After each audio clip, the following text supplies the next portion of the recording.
the Hoffman Show. We're on the Team 980. We're always live as well on the free Odyssey app. Hope that you are having a fantastic, what are we, Thursday now? Thursday afternoon. Coming up an hour from now, Neil DeLaw will join us from the Hoop District talking about the Wizards and Jordan Poole's early season struggles. How concerned is he? How concerned are the Wizards? How concerned am I? We'll talk about it all coming up in just a little bit. Thankfully, I'm working from my home studio today because it has come to my attention on Twitter, thanks to Matt Essig's Twitter page, that there is a gigantic rooster. When I say like rooster head, that sounds weird, but head, like fat head of Chris Russell that is in the main studio where I normally sit, Anthony Haney, which is what's the word I'm looking for?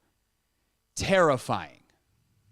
Yeah, I can confirm that there is a huge, what are those things called? Fat head. That's what I was looking for. Fat head. Yep.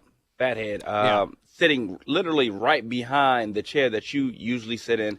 And it sort of kind of will fit in, the camera of your studio too. I am thrilled to be where I am. Yep. In the safety of my home without a gigantic Chris Russell looming over me. Yeah. So that's nice. And we were talking about yesterday the things hanging up in our studio that Rooster and then apparently they decided to redecorate. I think they might have been listening, Greg. It's always dangerous. Sometimes they let you know that they're listening. Other times they let you know in other ways. Good news for me, I also don't have to deal with this giant fat head tomorrow because we will be broadcasting live from Capital One Arena. Looking forward to that. Come out, hang out with us as soon as the doors open. I do think, actually, you know what? I'm gonna find out instead of just throwing out where I think we would be. I'm gonna find out. We might be in the concourse. We might be in District E. So I'm gonna text the old boss right now, figure that out. And while I do that, Anthony, we have ignored. I won't say we've ignored. I've made a conscious choice not to talk about a story for a while now. And that story is Bill Belichick to the Commanders, because I think it's silly and there's a lot of noise. And I think often Washington winds up in these rumors because it seems like Washington and the organization is an easy target. And there's just a lot of stuff that flies around. But the noise is getting louder. The noise is getting to a point where I think it's at the very least worth addressing, and certainly listening to what the noise is. When someone like an Albert Breer, who's a real NFL reporter with real NFL sources, starts talking about something like this, I think you have to listen. And luckily for us, and here in the Odyssey family of stations, Breer, I think, and Grant have known each other a long time. So Breer hopped on Grant and Danny in the 3 o'clock hour today and explained more about what he's hearing. Now, he had also mentioned some of this on the Dan Patrick Show and other places. I think it's worth mentioning that Breer has written in SI, in the Monday Morning Quarterback, that like when he did his, here's the top list of people, Belichick wasn't on it. But it does seem like there is at least some embers, or there are at least some embers to where the smoke is. And obviously we will find out sooner rather than later, relatively speaking, in the next 2 months, whether or not there's any fire. But here's what Breer said today on Grant and Danny in terms of what he's hearing relative to Belichick and the Commanders. I don't know like to what level it's advanced, but it's certainly been talked about, something that I think the one thing that I've had a hard time ascertaining is like exactly what context in which the Commanders would bring Belichick in if that were to happen. Would it be as like sort of a football czar? Would it be as a head coach? Would it be as both? You know, that part I'm not as sure about, but it does seem like there would be some interest there. I would say like it does make sense for a couple of different reasons. Number one, you know, Belichick's from there originally. He grew up in Annapolis, which you guys know how close that is to you more than I do. I think it's 45 minutes, right? Something like that. Yeah. Yes. You know, the second piece of it is I think for Josh Harris here, if you look at the history of these sorts of things and when they've we've seen, guys who are older, who are established come in, it's almost always been a credibility play for the owner, right? So I think, for a new owner, bringing in somebody like Belichick would certainly give you credibility, and being able to land somebody like that would give you credibility. And then I think the third part of it would be just kind of where the Commanders are. And if they decide that we are only a few steps away, and they do make the decision, which, to be clear, has not been made, to move away from the three guys who've been in charge, and Ron Rivera, Martin Mayhew, and Marty Herney, if they do make that decision to move away from that brass, but decide we still have a roster that's relatively close and we can go out and spend some money and build around Sam Howell, well, then how would you, immediately give that team, that group some juice and, say we're going to get the most out of this particular group in the here and now? It makes sense to make a hire for right now, and Belichick would be that. So I think there are several reasons why it makes sense. There's also Bill's history in the NFC East and his affinity for, franchises and cities that have history, and certainly you guys have that down there. It's an interesting idea, and I don't know if it's gotten much past the idea stage, but again, it's something that's been rumored for a while. So I can't believe I'm about to say this, because Bill Belichick has more rings than any coach in the history of the sport. He's got, 8 as a head coach. He won a couple more as defensive coordinator for Bill Parcells. He's been a part of endless amounts of winning. I mean, even in Cleveland the first time around when the team moved, they were starting to trend things the right direction there. And if you watch some of the old documentaries or 30 for 30s or whatever on that Browns team, then they were on to something with that staff, and Saban's there and everybody's there. And it kind of gets pulled out from underneath them.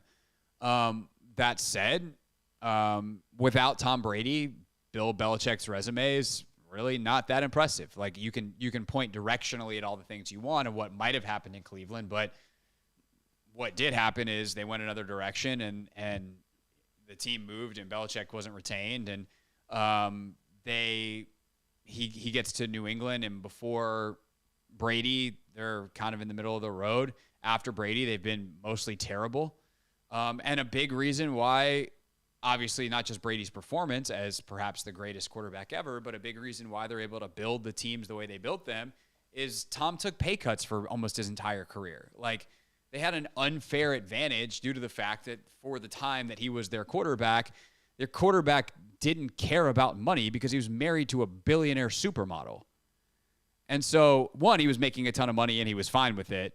Two, his wife had more money anyway, and now he's a billionaire. Even though they're divorced, he's a billionaire now. It's worked out just fine for Brady. All in all, to try to say that Belichick can bring what he did in New England here would be a misread of the situation, in my opinion, to the point that this is the thing I'm going to say that I can't believe I'm about to say. I think Belichick should be more interested in Washington than Washington should be interested in Belichick. And I kind of hate myself for saying that. Because who am I, if I'm the Commanders, to turn up my nose at the greatest coach of all time? Who am I to, we got a new owner, or we don't need Bill Belichick now?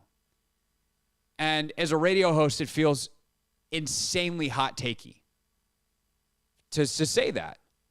But the reality is, Belichick is a 71-year-old defensive head coach in an offensive league. And while he schematically and from a football X's and O's standpoint is still tremendous, his eye for talent has been questionable throughout the championships. There's plenty of picks and decisions made where you're like, what were you thinking there, man?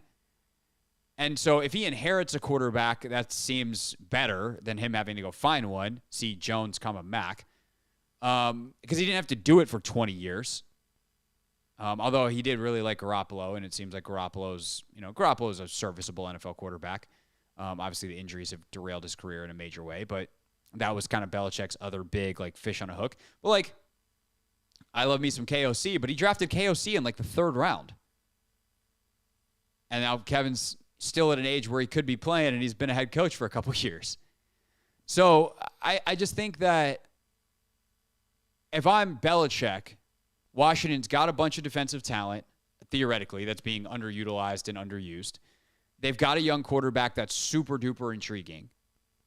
I love the franchise from a history standpoint. I love the area. I get to go home to the team that I probably watched the most growing up.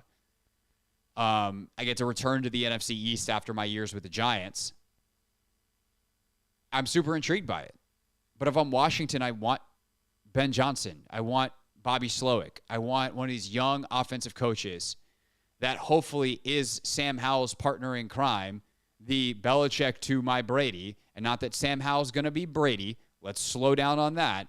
But think of the great partnerships over the years of coaches and OCs, or quarterbacks and offensive coordinators or head coaches that are on the offensive side. And, like, that's what you want. I mean, Brady, for his greatness, certainly was at a different level when he had Josh McDaniels there. That was his guy. They worked extremely well together. Obviously, Bill O'Brien and Brady had a fair amount of success. And Bill O'Brien, if he would be coming to be the OC here, like, you can do a lot worse than Bill O'Brien.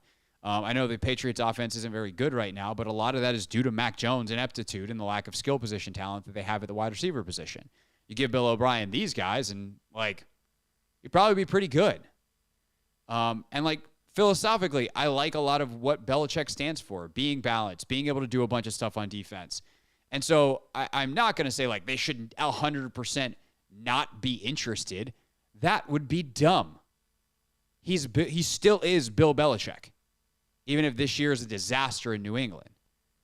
He didn't forget football. We say, oh, Bill Belichick's forgotten more football than I'll ever know. He didn't forget everything. But at the same time, like, I just think that at this stage in the operation for Washington and trying to build something that is long-term sustainable, and at this stage of Belichick's career, Washington can do, as silly as it sounds, better than Bill Belichick. That said, there are some things that Breer brings up there that I think are super interesting, and there's also a couple other things he said that I want to play for you next. It's the Hoffman Show. We're on the Team 980. We're always live on the free Odyssey app, and we are streaming live on YouTube.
Team 980, always live as well on the free Odyssey app.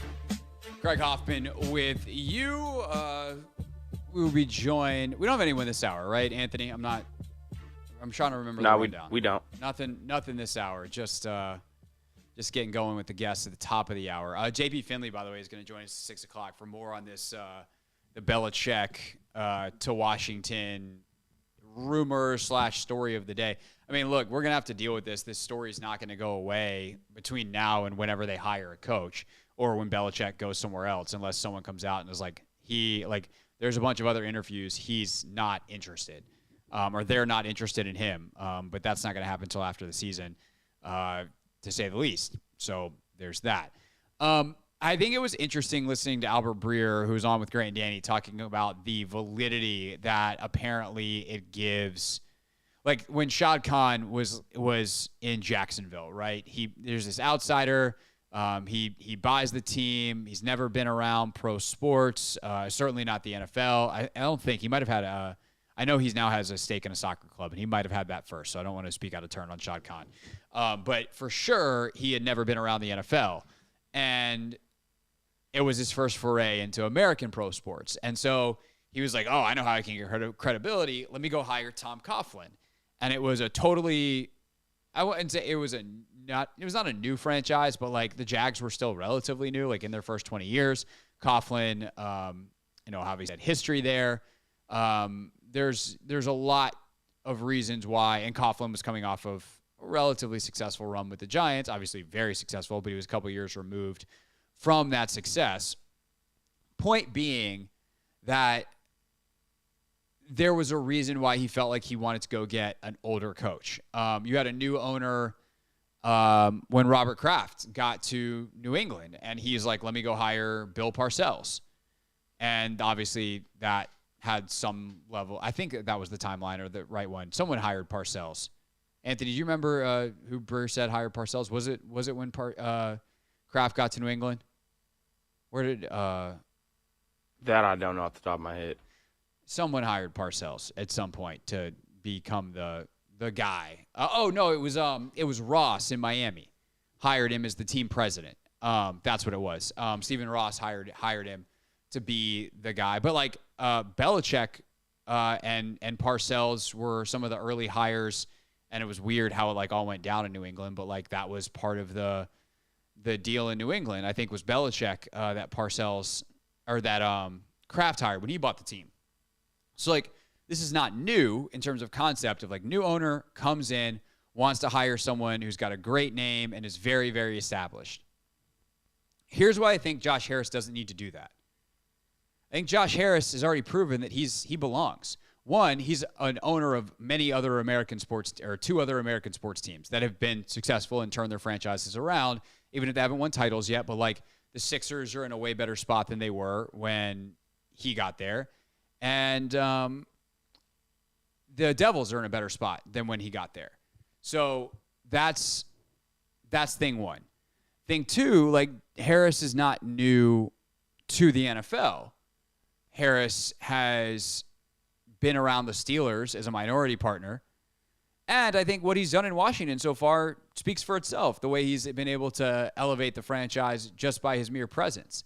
So I don't think that you need to go and like prove anything to anyone by hiring Bill Belichick. In many ways that feels, and I hate to just echo this because I've seen like fans say this and I think it's a little bit simplistic, but it does feel like a bit of a Dan Snyder move. Where it's like, oh, let me go get the big name. Because I think it's deeper than that. I don't think it's about the name value of Belichick. I think it's about the credibility he brings, and I think it's about saying like, hey, Bill, can you come comb through our operation and tell us what we need to fix? And then in a couple of years, you're going to retire because you'll be 75 years old, and hopefully there's a replacement. But I think another like problem with that, and if I was advising Josh Harris, here, Josh, if you would like me to formally advise you, you could pay me for this instead of listening to my radio show for free. Just saying. I know you don't have as much money as you used to have because you bought a $6 billion. That's a big check. Lots of money. But I think you're still doing all right. Anyway, this is like very inside football, but like the Belichick coaching tree is terrible. And I think that's relevant here. So if you're like trying to set up long-term success and you want to get Sam in a system that has some longitudinal length to it, like, oh, this is something that could be the identity of our franchise for the next decade, I want someone in the Shanahan tree.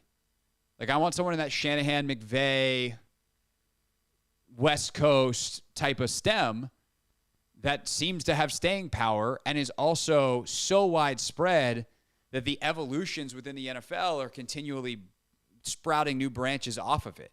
You know, D'Amico Ryans goes to Houston, and Bobby Slowick, who was with Kyle and D'Amico in San Francisco, is going to wind up probably being a head coach someday off the D'Amico Ryans tree. And then who knows who he's got underneath him. And obviously McDaniels and LaFleur and like all these guys have other assistants who have gone on to head coaching jobs, some more successful than others.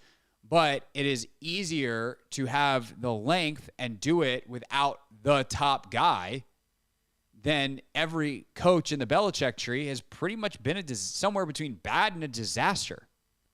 O'Brien's the closest one to having had success with his stint in Houston. So if you're thinking about something with length and a system that can be set up of how to run an operation, I actually don't think Belichick's the smart guy there.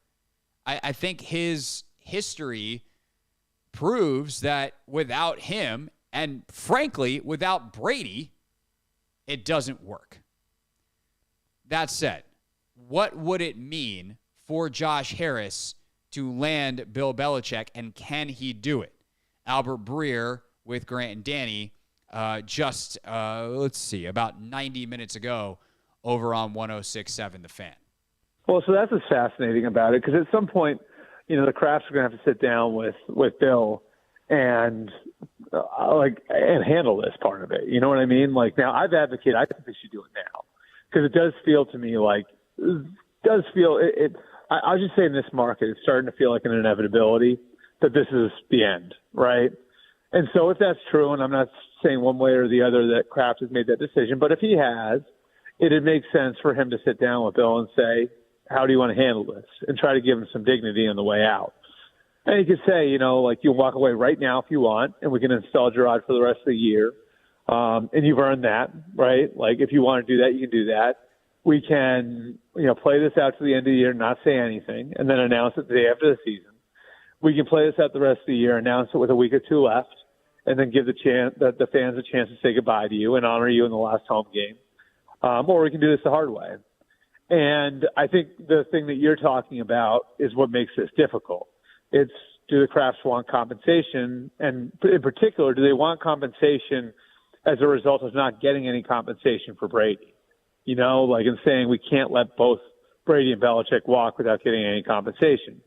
Well, you know, if they try to do that and have that be part of the deal, Bill's got the power to just say, no, you know, I want to coach next year, so just fire me. You can fire me, and then I'll take my money, and whatever team I'm going to will keep their draft picks, and that'll be that.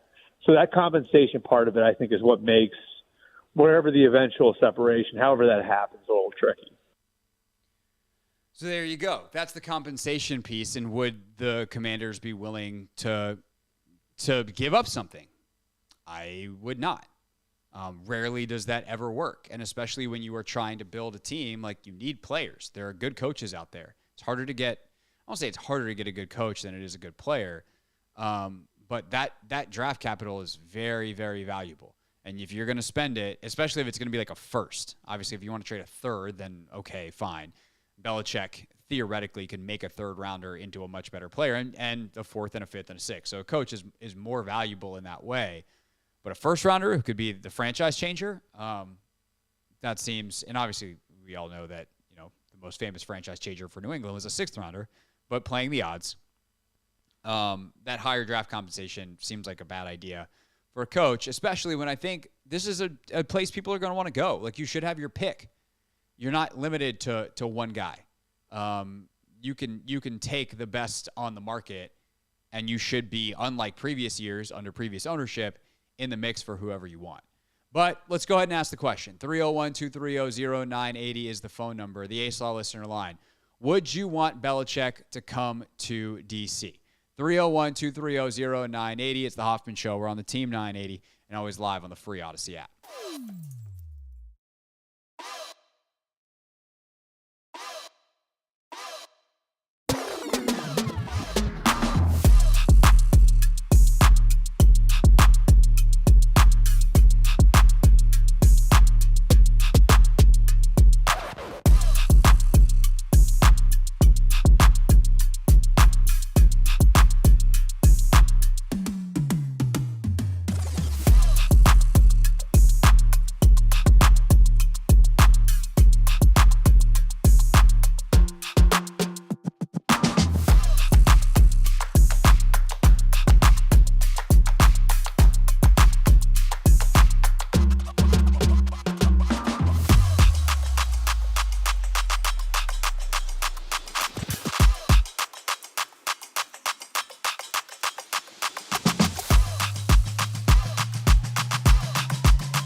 Show on the Team 980, always live as well on the free Odyssey app, streaming live on YouTube at the Team 980. Your phone calls, 301-230-0980. If you're in a wreck, Ace Law helps you get a check. Call 8888 Ace Law. I tell you that because your phone calls come in on the Ace Law listener line. And so the question is simple. Would you want Bill Belichick, as there's more and more smoke pluming from that chimney, if you will? Would you want Bill Belichick to come to the Commanders and be anything, right? Head coach is one thing. Head coach GM is another. Just GM is another. Football president that employs a GM underneath him is another. Like, do you want him here at all? 301-230-0980. Let's go to DH. DH, thanks for calling. You are on the Hoffman Show. Hey, what's going on, man? Appreciate what you do, man. You get the good content every day, man. But seeing this, it's kind of upsetting because I feel like as a fan, who am I to be like, no, I don't want Bill Belichick, right? But we've seen over the past couple of years that after Tom Brady has gone, he hasn't been able to do the same thing he has been able to do while winning Super Bowls. If this was Mike Tomlin, I might be interested. You know what I'm saying? Right. But I just don't. I don't think his relatability is still there with Belichick. And also, I do not want Josh McDaniels. Because that's what it's pointing to, is that if Bill Belichick comes back, he's going to bring Josh McDaniels. And we've seen Josh McDaniels kill two franchises in the process. and he keeps getting opportunities. You see this whole Raiders ball club is playing totally different without Josh McDaniels at the helm. And to your point that you made, like that Patriot way, man, I don't think that's the way of the league anymore. It's an offensive, passing type league. It's more teams are player friendly. Most coaches are player coaches versus that old curmudgeon type of way. And I feel like this would be the same hire of Ron Rivera without the winning pedigree. It's the same thing. So I feel like if this is the time for the franchise to change, we got to swing for the fences with a young guy that can grow along with Sam Howell. And we need a splash of something different because Bill Belichick, even though he's a great coach and the best coach of all time, it's more of the same. DH, thanks for the call, man. Appreciate it. I agree with everything he said. Like, I think if Belichick had a different tree, I would be more interested.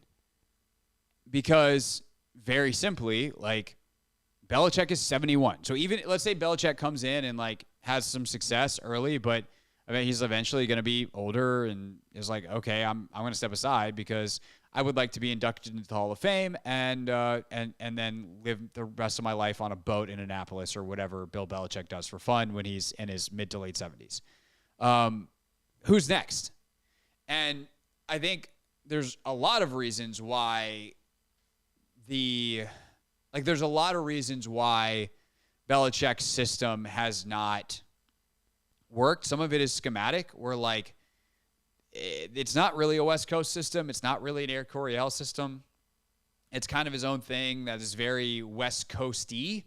A lot of the same concepts, but teaching it is hard. And there's a reason he keeps going back to Josh McDaniels as his OC or Bill O'Brien, and he hasn't had a ton of success without those two since, Charlie Weiss left in the early 2000s, and obviously Charlie Weiss hasn't been good. And I think a lot of these other coaches, O'Brien's somewhat the exception because he was pretty good at Penn State and then obviously has had a decent run in Houston and some playoff appearances. But, like, all the rest of them don't know how to be a head coach. Like, Belichick can be Belichick because he's Belichick. Everyone else that tries is a really sad impression, and whether it's Matt Patricia, Josh McDaniels, to an extent that he failed, Bill O'Brien, like some of the reasons why he failed is like these dudes try to do it a very certain, strict, specific way, and it doesn't work unless you have Bill's resume because no one's going to question Belichick. And even now, post-Brady, when you don't have the locker room leadership to have, like, because I think it's important to know that, like, part of the reason Belichick worked in New England, and I've watched the Brady documentary, I've watched all kinds of different stuff on this, is like Brady was as maniacal as Belichick. And while Gronk was a gigantic goofball, Gronk in a meeting was like locked in and held a very high standard. And you had guys like, Willie McGinnis over the years and Dante Hightower. And like you had these players in New England. I mean, Matthew Slater's been there on special teams forever. They just keep this extraordinarily high standard, the McCourties. And it's not for everyone. And unless you have the leadership in the locker room to do that and know what it's really like, you can't do it. And while Belichick could come into this locker room and say, like, hey, John Allen's going to be that guy for me, Terry's going to be that guy for me, Sam is going to be that guy for me, they haven't actually won to know what it looks like. So I don't know how transferable all of that is. 301-230-0980. Let's go to Cliff. Cliff, thanks for calling. You're on the Hoffman Show. Hey, what's going on, Greg? I got to agree with the first caller. I would not want Bill because of his age. The game seems to have passed him by. And because if you're getting Bill, you're getting Josh. I failed my 2 times as a head coach, McDaniels. I don't want to go through that headache what other teams went through. And I'll sit back and listen. Yeah, thanks, Cliff. I mean, I don't think that Josh Harris would hire Josh McDaniel. Now, if he was like, Bill was like, I'm bringing him as my OC, he'd be like, okay, but he's never going to be the head coach here. You realize that, right? And if Bill's like, no, he's my predecessor, then you go, nope, we're not interested. Thanks for playing. It's the kind of thing you have to have the discussion on before you make the trade. And if Bill tries to do that after you make the trade, then you just be like, well, when you step away, like he's not getting the job. So I don't think you have to necessarily worry about that, but I think the fact that it doesn't come with a clear successor, that makes a lot of sense. and he's never had another one of his assistants go on to be a successful NFL head coach, is something that is pretty concerning for me if you're trying to build a lineage here in Washington. Like, it's kind of hilarious that the lineage that came out of Washington from, say, Mike Shanahan has never done anything else in Washington. Like, they got, I mean, I guess to a point, like, the Gruden tree is really like where McVay comes from. You know, obviously Mike and Kyle worked together with Sean here, but really Sean was a Gruden guy. But regardless, like, that 2013 Washington staff has sparsed out throughout the league, and like half the head coaches in the league have some connection to that at this point. I mean, you've literally got 5 former Washington assistants that are head coaches now in McDaniel, LaFleur, Shanahan, McVay, and O'Connell. But none of them are here. And so I would want to not necessarily bring one of those guys back, although certainly I would take any of those 5 if they're available. But I'd be trying to build the next wave here and looking at the trees that are successful. All right, last but not least, Junkyard Dog. What's up, man? You're on the Hoffman Show. Hey, how you doing? Good, man. No. I would have to agree with what you said when you first came on. I would, even if Belichick was interested in us, I wouldn't even bring him in for an interview. I don't want this guy here because if you look at his record, after Brady left, he never drafted well. He never put nothing around Brady, except for Randy Moss, and after that, it was all downhill. I mean, Brady had to throw. Brady made the risk. I don't even know how he won. He always was throwing down to check down guys out the backfield. Because after Branch and all them left, it wasn't no more receivers. Yeah, so, JYD, I hear you, man. All right, thanks for the call. He did win a couple more Super Bowls, so that seems worth something. And as a defensive game planner, he is elite. He did get the most out of a lot of players. Like, I think it's interesting that it's J.C. Jackson, who I'm thinking of, the corner who they drafted was awesome, let go to the Chargers, and then came back. J.C. Jackson, right? Yep. They are able to get the most out of guys like that, and they go somewhere else, and it's not as good. They come back to New England, they're awesome again. Jamie Collins was like that. He left, got paid a bunch of money, and then it was like, I think I'm going to go back to New England. So he has a certain eye for certain talent and in a way of using certain players that is pretty special, obviously. But it has definitely been a downhill. Like, he has made a ton of questionable draft picks over the years. And the record without Brady is not good. It's not good at all. So it feels silly. I like the way DH put it. I feel like as a fan, it would be crazy to say I don't want Bill Belichick. But in 2023, I'm actually not that interested. It's the Hoffman Show. We're on the Team 980. We're always live as well on the free Odyssey app. And when we get back, let's actually give you a little bonus Take Command action on a Thursday.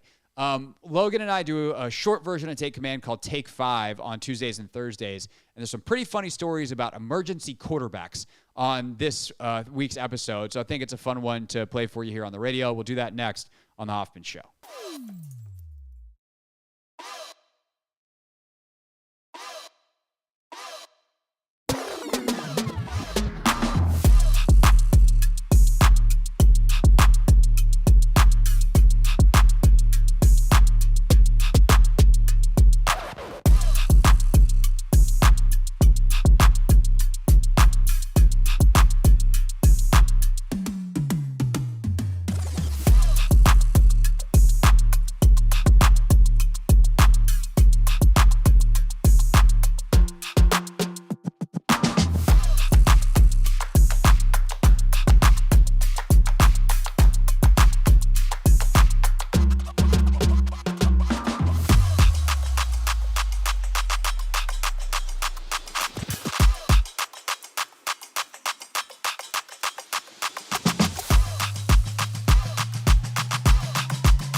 show. We're on the Team 980. We're always live as well on the free Odyssey app. And on Tuesdays and Thursdays on Take Command, we have story time or an extra film breakdown or something. Tuesdays, it changes up. Thursdays, pretty much always story time. And typically, we just take a look at the opponent and say, like, hey, what's your favorite story from playing that team? Well, we already played the Giants this year, so we already told our Giants stories.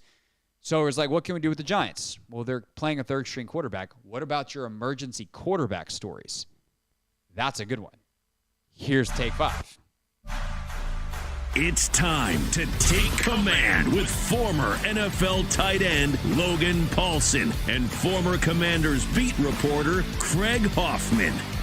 Take 5 on a Thursday. What's up? What's happening? I'm Craig Hoffman. He is Logan Paulsen. And today, it's the second time that the Commanders are playing New York this weekend, the Giants. So we did our Giants stories previously, which is how we typically handle this Thursday Take 5.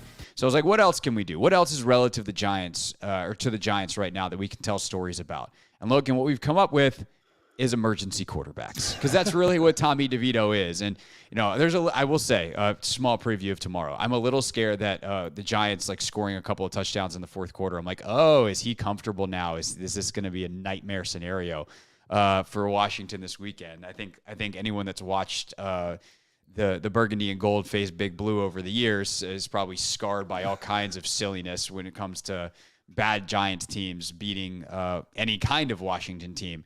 But realistically, like, Tommy DeVito is not a good NFL quarterback at this stage of his life. There's no shame in that. That's not a reflection of him as a human being. But, man, it's been ugly these last couple of weeks for the Giants quarterback. And it's because he's their third guy. It's someone who was never intended to play this year. So what experience do you have with third-string / emergency quarterbacks from your career? Because we've definitely seen a number of them over the years. COVID, Denver had to play a wide receiver a couple of years ago. But did you ever have anything that was super crazy? Yeah, I mean, obviously in Chicago I had a story, but I'll save that for the second half of this. But the one that I vividly remember was when we played, I think, Minnesota in 11. I don't remember exactly, 11. Yeah. And Christian Ponder got hurt. It was the year after Favre retired, or Favre had gotten hurt the week before. So he was kind of the backup, new guy coming in, whatever. And so in that game, he gets hurt with like a hamstring or concussion or something like that.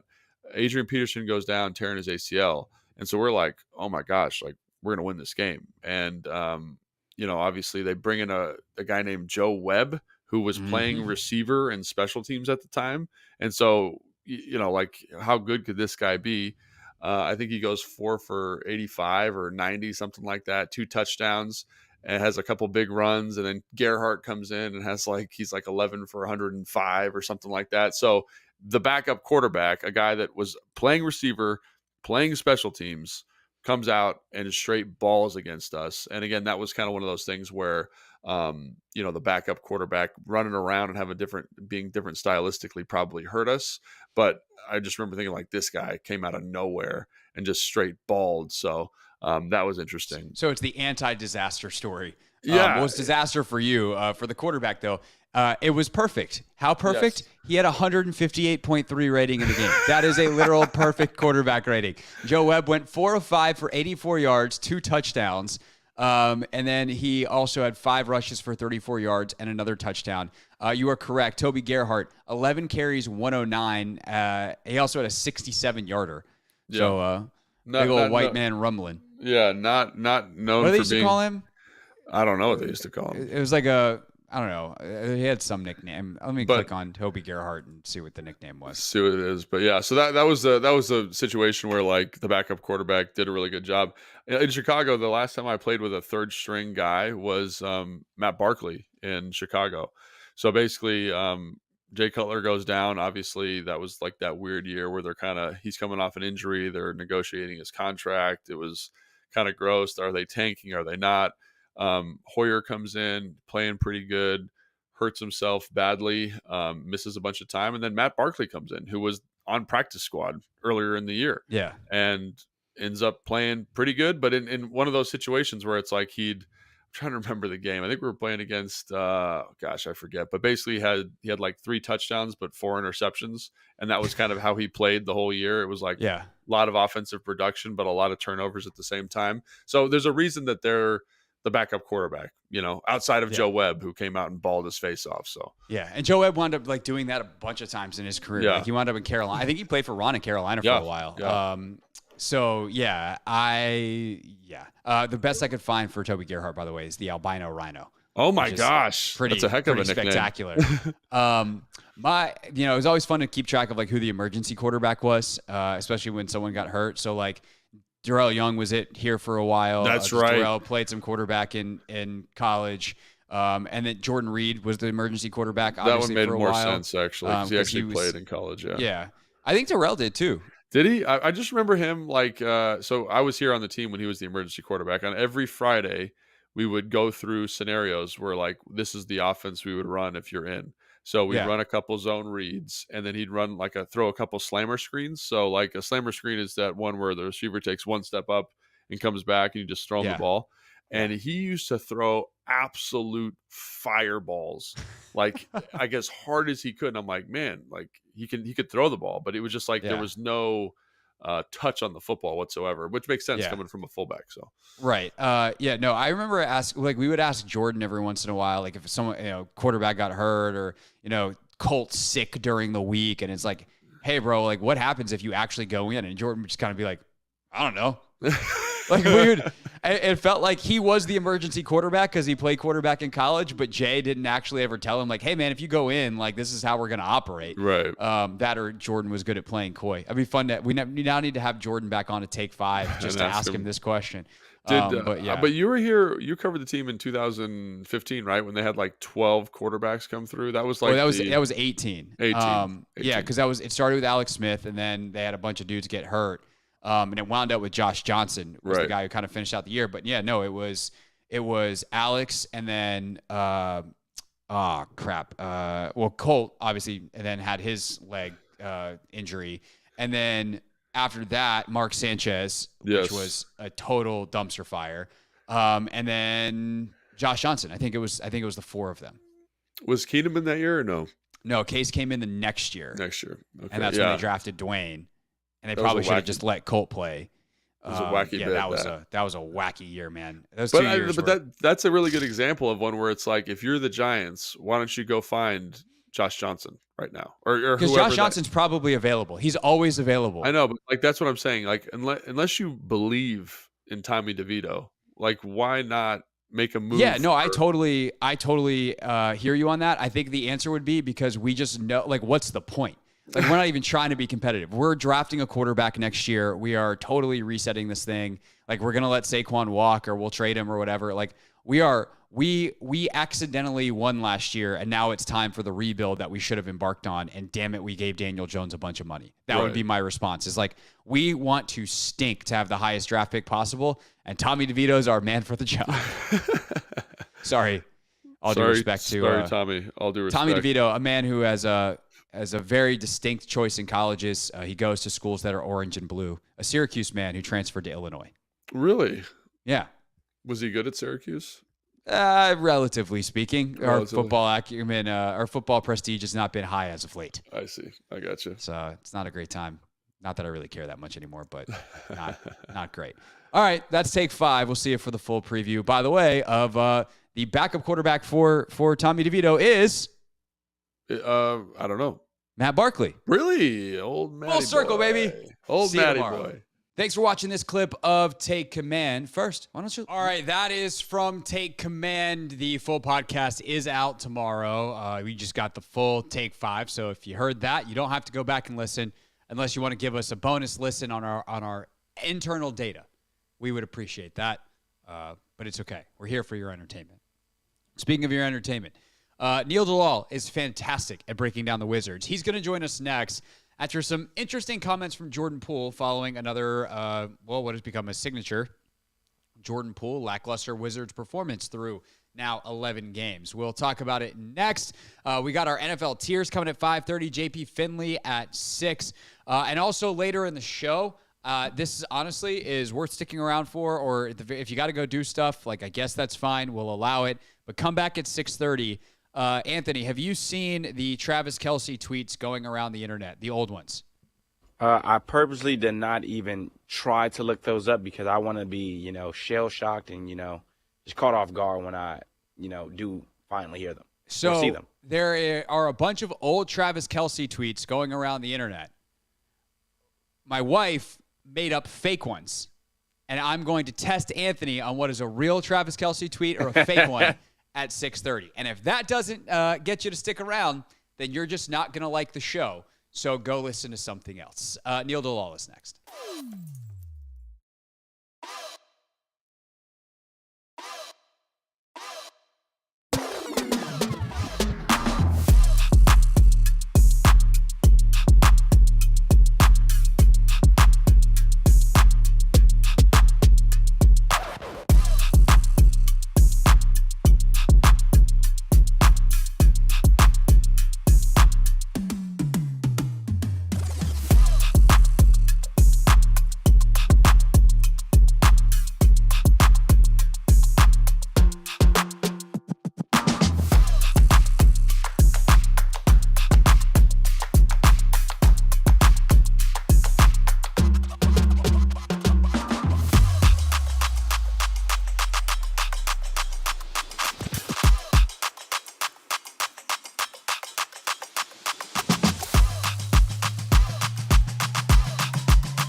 It's the Hoffman Show on the Team 980, always live as well on the free Odyssey app.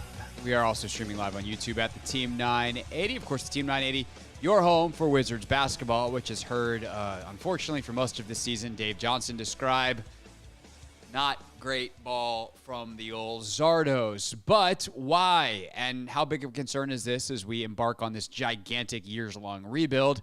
And especially Jordan Poole's role in it. I wanted to talk to someone who's there every single night, who talks to the players to talk about it. And that's where we go today for Not My Beat. Today's top story from the perspective of someone who's there. You are looking live. This just in. Not My Beat. Joining us to discuss the old Zardos, our friend Neil Dalal from the Hoop District. And Neil, it's not going great. That's not new information for you. That is not new information for the audience. But how specifically it's not going great for the Wizards, I think, is kind of interesting to discuss and dissect. And a big part of that is Jordan Poole's performance of just not being the player that a lot of us thought he was capable of being, and certainly that he thinks he's capable of being, and that my impression is that the Wizards thought he could be. Where is he falling short? Let's start there. Like, if he was supposed to be a 25 point per game scorer, yada, yada, yada, why is it that he's not playing up to that level? Yeah, obviously he downplayed after the Dallas game the thought of, okay, he is now the focal point of opponents, scouting reports night in and night out, that you would think very much so has an adjustment period from no longer playing with, Steph Curry, Klay Thompson, guys who are going to make your life easier. He kind of seemed to downplay that a little bit of, I've been getting the first or maybe second best defenders, most nights for the past 2 years with some of the playing time he got with the Warriors when they were dealing with injuries. So that's one aspect where, I'm like, okay, well then why are you, not potentially doing as well, as you want to be? And I think he kind of turned it around as, it's still early in the season, it's 11 games, and obviously no fan wants to be told to be patient after, this organization has been asking fans to be patient for, multiple decades at this point. I'm still very much of the thought, Neil, that Tommy Shepard telling fans to be patient on this very radio show is what got him fired. So certainly was probably a contributing factor. Yeah. But certainly, he's still trying to find, people's sweet spots on the floor. He's still, telling himself that, hey, part of the ability for me to be able to take it to the next level is doing everything, making all the right plays consistently over and over and over again, which is certainly easier said than done. You can't do it for a quarter. You can't do it for a half. You have to do it for the full 48 minutes, which, the Wizards kind of dropped the ball with, in Brooklyn and in Toronto, most recently on this road trip. So there's a lot of things that still could be ironed out, still be smoother. And, certainly I think that in this rebuild, it's going to be a multi-year rebuild. Fans have to be willing to, give this more time with Poole. Certainly, there are some tinkerings that could be made with the backcourt and who he's running with. And I'm sure, we'll get into that as well. That is exactly where I wanted to go next with Neil Dalal here on the Hoffman Show, Team 980, always live on the free Odyssey app, and of course streaming live on YouTube at the Team 980 as well. The Poole-Jones combination doesn't work. Like, we're now 11 games in. Some stuff you want to give like 20 games, whatever. I don't think we need 20 games. Like, the reasons why are pretty apparent. They're too small. The skill sets don't really complement. They overlap in terms of who wants the ball and where and all of that stuff. But they brought Tyus in to be the starting point guard. They brought JP in to play a bunch. So how much longer till Wes go, and probably with the support of the front office and perhaps some direction from the front office, goes left or right or whatever direction he's going to go on that pairing? Yeah, I thought it would have been very interesting last night if Kyrie Irving did play. Or, they called it a left foot sprain. More reality than not, it's probably just they had to come up with something on the second night of a back-to-back with the new, rest rules in place. But I thought it would have been very interesting if, Wes just, sent, Tyus and Jordan to, a very dark place trying to guard Kyrie and Luka, and thought maybe, is this the opening where he potentially slots Bilal into the starting lineup? I think, like you said, you probably don't need 20 games to see that, okay, this is not going to really work out long term.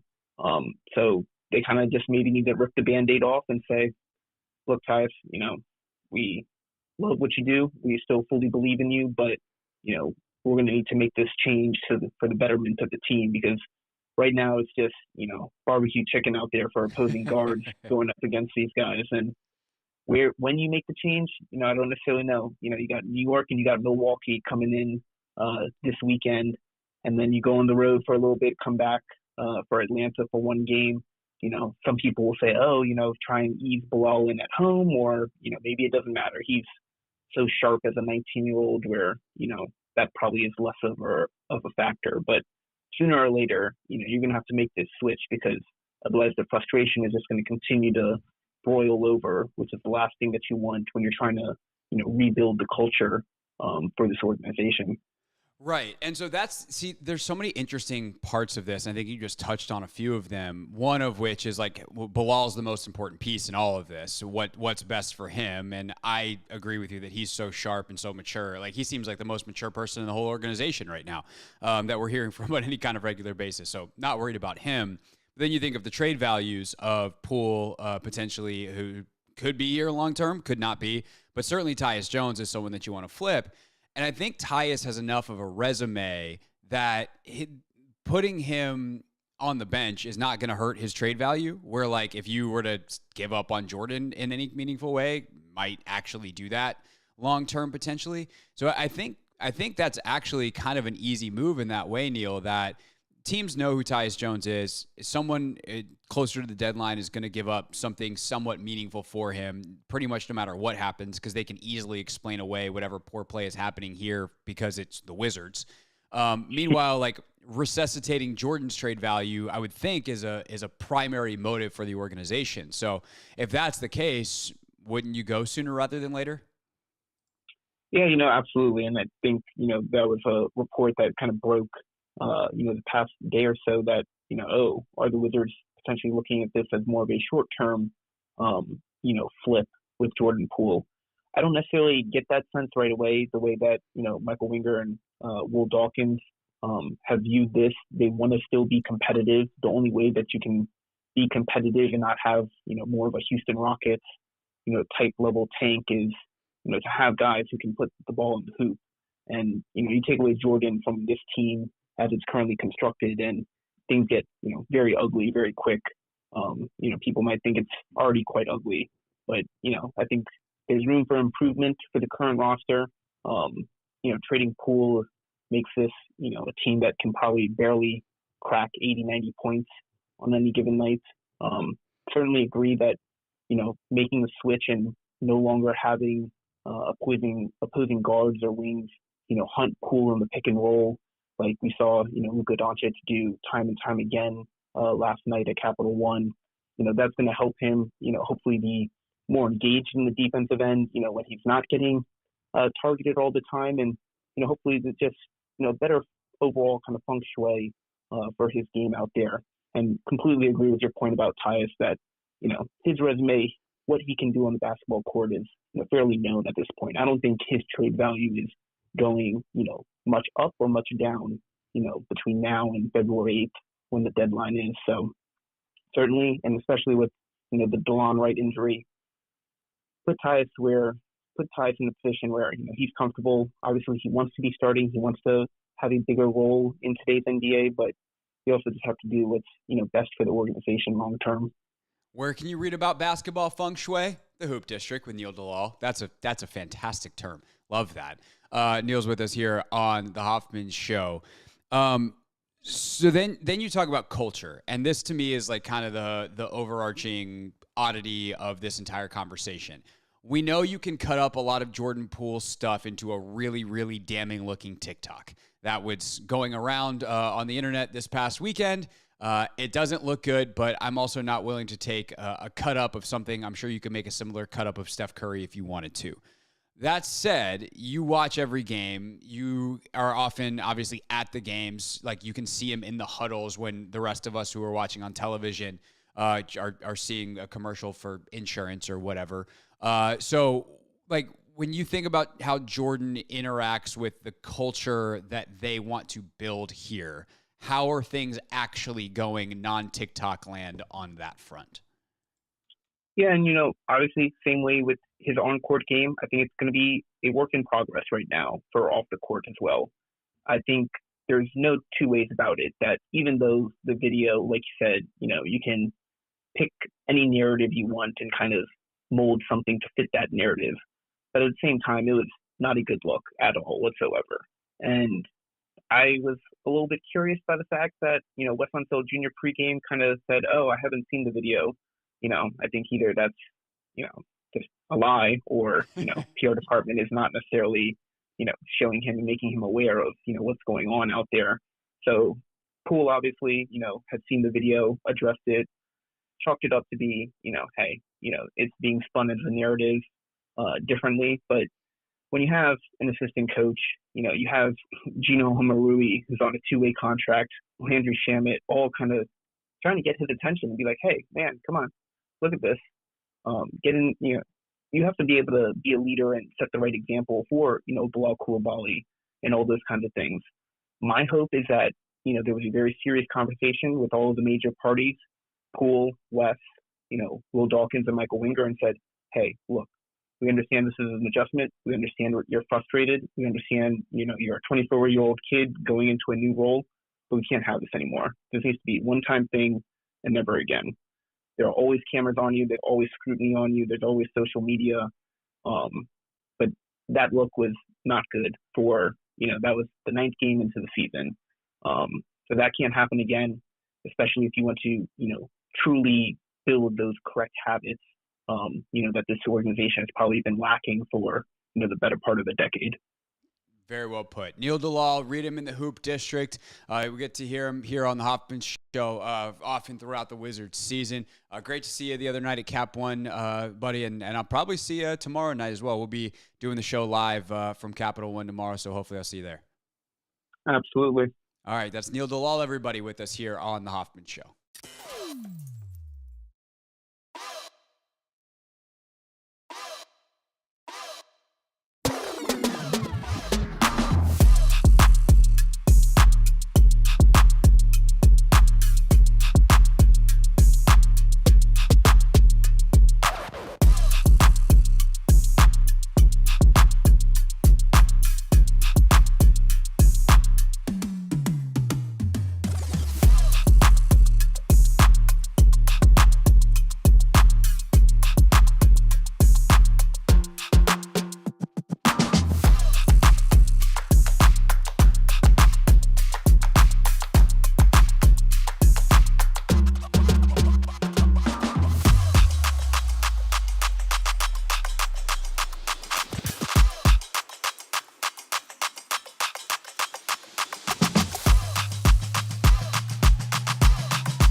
It's the Hoffman Show on the Team 980, always live as well on the free Odyssey app. We're streaming live on YouTube at the Team 980 as well. And I wanted to follow up, I guess, on the end of our conversation with Neil Dalal there about Jordan Poole. And I was reading in the break, too, more on this from our good friend Ava Wallace, who joined us last week in the Washington Post, and kind of what Poole and what other teammates and what Wes Unseld has said about the now infamous video, Anthony, of Jordan Poole not caring, it looks like, in a huddle. And I think the part of the reason that video takes off like it does is it depicts something a certain way, and that way then seems to match the play on the floor. The frivolous shots, the lookaways, the casual, oh, we're down by 20 to the Hawks, but let me throw a alley-oop to Kyle Kuzma off the backboard nonsense that, like, isn't really actually nonsense. It's like, okay, whatever. It's a little silly. It's a little flashy, but, like, they got a dunk on a fast break. That's cool. That's what you want. Good job, JP and Kyle. Let's not be down by 21 in the first place. But I do think there is something to the culture side of this that I think the Wizards need to ask a real question about. And that depends on, like, the answers to some other questions, which the main one being, is what we see out of Jordan Poole in that video what everyone makes it out to be, and is that who he is? And I think it's important to push back on that narrative if we're being responsible journalists, which, look, journalists is a stretch. I strive for this show to be opinion journalism. We give our opinions. That's our job. We're not reporters, but we try to do it within the context of, like, actual facts and information. We don't run with wild narratives. There are stories that other shows will talk about that I will simply ignore because I don't think they're worth our time. I don't try to give people attention that don't deserve it. All those kinds of things. But, like, when you read Ava's story in the Post, and, you know, to Neil's point, I would hope that if, you know, there is a there, that it's been addressed, and it's been addressed forcefully, because Jordan Poole is supposed to be a culture setter. But I will say, in talking to people throughout the Wizards in the preseason, that's exactly who he is he's a culture setter. Like, he came in and he works his butt off. And that was what his rep was. We remember that when we had Bonta Hill on the show, I was at the day that they traded for him, draft day. Bonta, who's the mornings out in the Bay. He's on 95.7 The Game in the Bay Area. I can't remember his time slot, but he does a ton of stuff with the Warriors, and he's like, "Yo, you guys are gonna love Jordan Poole because he works so hard." And Bilal Coulibaly has said, like, this guy has been one of the key guys for me, and, like, I think Bilal is really smart and he gets it. At a level that I wish everyone else in this organization for years had gotten it. And he's the most important person in the organization because of that and because of his skill. But I don't think he would lie about that. Like, he could just as easily be like, oh, Kuz, oh, this guy, oh, that guy. He's like, no. Like, JP taught me how to work as a pro. And I think, like, I would hope that there is more of an example set. And I think what Jordan has to realize ultimately, and what the Wizards need to get out of Jordan, is what it truly means to be the guy. And that's going to be an adjustment for him. He has been able to be, as a player, a little floaty, right? If I score 30, it's amazing and we're probably going to win. If I score 15, it doesn't really matter. No, you need to score 26 a night now if you want this team to be competitive. And he has barely done that. And they've barely been competitive. And I think the demeanor, the attitude, the intensity, all of that stuff, the consistency, that results in more consistency, that comes with being the guy, is, I think, an actual bigger deal than the, oh, he wasn't paying attention in a huddle, which, as he explained last night before the game when he was asked about all this stuff, he's like, it's a 2-minute huddle. I had seen the play. You know, you can't really make that commentary from the stands. I went back and made sure that I had it. So I talked to coach and, like, we're good. There's no issue. Wes Unseld, by the way, said he didn't see the video, which is, I I think believable, but also, whatever. Like, take that for what it's worth. But, like, I actually don't think the video is a big deal. I think the play is a bigger deal. And I don't think the two are as tied as people are making it out to be after reading up a little bit more on it. I think you said it perfectly in terms of, Jordan just learning how to be the guy. Again, it's maturity, like, in the NBA. I think you look around the NBA, you see Anthony Edwards, you see Tyrese Halliburton. These are guys who, up-and-coming stars, still learning how to, be the guy. And I just don't think it's necessarily clicked all that well for Jordan Poole. And I think he's in a situation where it's easier for him to, to develop into that role as the guy. Anthony Edwards, he had Rudy Gobert, he has Karl Anthony Towns. He had, like, some people that were, stars ahead of him.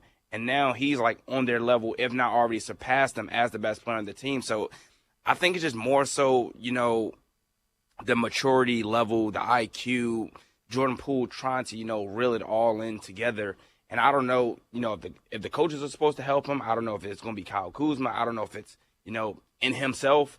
But it's definitely something he needs to learn. And, I mean, he has a perfect opportunity to do that, especially if he wants to, ultimately help us compete and win some games. Yeah, I think this goes back to, like, how the team and the staff and everything is built. I don't know enough about the Wizards' assistants and their styles to know this. Yeah. But, like, Wes might not at the end of the day be the right coach for this group. And that doesn't actually mean he couldn't be a good coach for some group. Like, you look at a team like Denver, where he came from, right? Yep. I think he'd be great out there. Obviously, anyone could coach Nikola Jokic on some level, but, like, Wes is a great people person. He's very smart. Like, I don't know if he's, like, the world's greatest motivator or if he's the world's greatest, like, disciplinarian, right? So if he's not those things, is a bit of a wild card like a Jordan Poole, not the best coach-player fit, right? Or, like, Kuz can get a little bit wild sometimes. And, Kuz and I talked about this before the season, where he's like, Tyus is the guy that kind of brings us together. And Tyus is kind of the responsible one in the room that if Jordan or I get a little bit out of whack, Tyus brings it back, right? But, like, you need the right personalities. And Tyus is a great leader, but I don't know that Tyus is good enough or has enough of a resume to really, like, put JP or Kyle or whoever else in their place. I don't know that Wes is that kind of personality. And so I think that, like, we use words like bad or good or whatever, and I think often it's right. Like, is it the right fit at the right time, the right group? And obviously this team, like, got rid of Taj Gibson in the preseason. They didn't feel like they needed him. But, like, Danilo Gallinari is the vet on this team, and Gallo hasn't played defense in a decade. So, like, is he going to go to Jordan Poole and be like, yeah, bro, you got to play better defense? No, he's not. And that's why, like, obviously the punch changed everything. But, like, Draymond is that guy in Golden State. If you don't play up to a certain standard, like, Draymond's going to let you know about it. I don't know who that person is here. And it can't be a 19-year-old kid who speaks English as a second language either. So I think that, like, you see some of the flaws in the way the current team is built, which is not really a criticism of Will Dawkins and Michael Winger. They didn't build this team to win. It just is a explainer of some of the issues where people are like, Wes sucks. And it's like, he might suck for this team. It doesn't mean he actually sucks as a coach. And again, I did the Wes thing the other day in terms of, like, I don't know, he's had terrible groceries to cook meals with for the last couple of years. I don't know what kind of chef he is. But I do think that there is a fit, whatever. And maybe Wes is an Italian chef who's working in a Chinese restaurant. And that obviously is not going to work. And can you get the right, if Winger and Dawkins, for instance, think Wes is actually the guy they want to lead because he's a great fit with, say, Bilal, who is a self-starter and has a little bit more discipline and yada, yada, yada. Can you get the rest of do you get the right types of personalities around that player, around that coaching staff, whoever it is that you think is the right long-term fits for this group? Because right now it definitely feels a bit of a rudderless ship, but we are 11 games in to a completely, totally new rebuild. And we'll see where it goes over the next 10. Once we're at that quarter point, I think you can be a little bit more definitive. And, of course, by the quarter point in the season in mid-December or late December, they're probably looking to make some trades anyway. So who knows? It's the Hoffman Show. We're on the Team 980. We're always live as well on the free Odyssey app. And when we get back, it is time for our NFL tier rankings.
It's the Hoffman Show on the Team 980, always live as well on the free Odyssey app. It's your boy Rod Wave, right? You saw this weekend?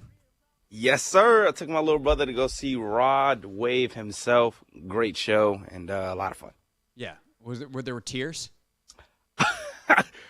So many people ask, was I really crying, or like were people really in there crying? So when I say crying, I don't really mean crying. I mean people are singing, but it sounds so bad as if they're crying. So that's I've not more heard so that usage of crying. I've heard it in terms of laughter, heard it in terms of tears. I've not heard bad singing. Yes. There you go, Anthony Haney, making us all smarter. Yes. I was definitely crying on my Instagram stories. Yes. That is the only way you sing. Yes. Crying. Because I'm tone deaf. Yeah. Can confirm. All right. It's the Hoffman Show. We're on the Team 980. We're always live as well on the free Odyssey app. We are streaming live on YouTube at the Team 980 as well. Make sure that you are subscribed to the Team 980 so you don't miss highlights of the show. Plus, we got a lot more content that's starting to come out on a regular basis on the digital platforms, and we have a lot more coming in 2024. But for instance, Linnell was at the Wizards game last night. He did a quick one-on-one with Bilal Koulibaly. That interview is up on our YouTube page now. Denton Day is doing some work on our YouTube Shorts. So really good stuff from Denton on a regular basis. Commanders adjacent. Of course, highlights of this show.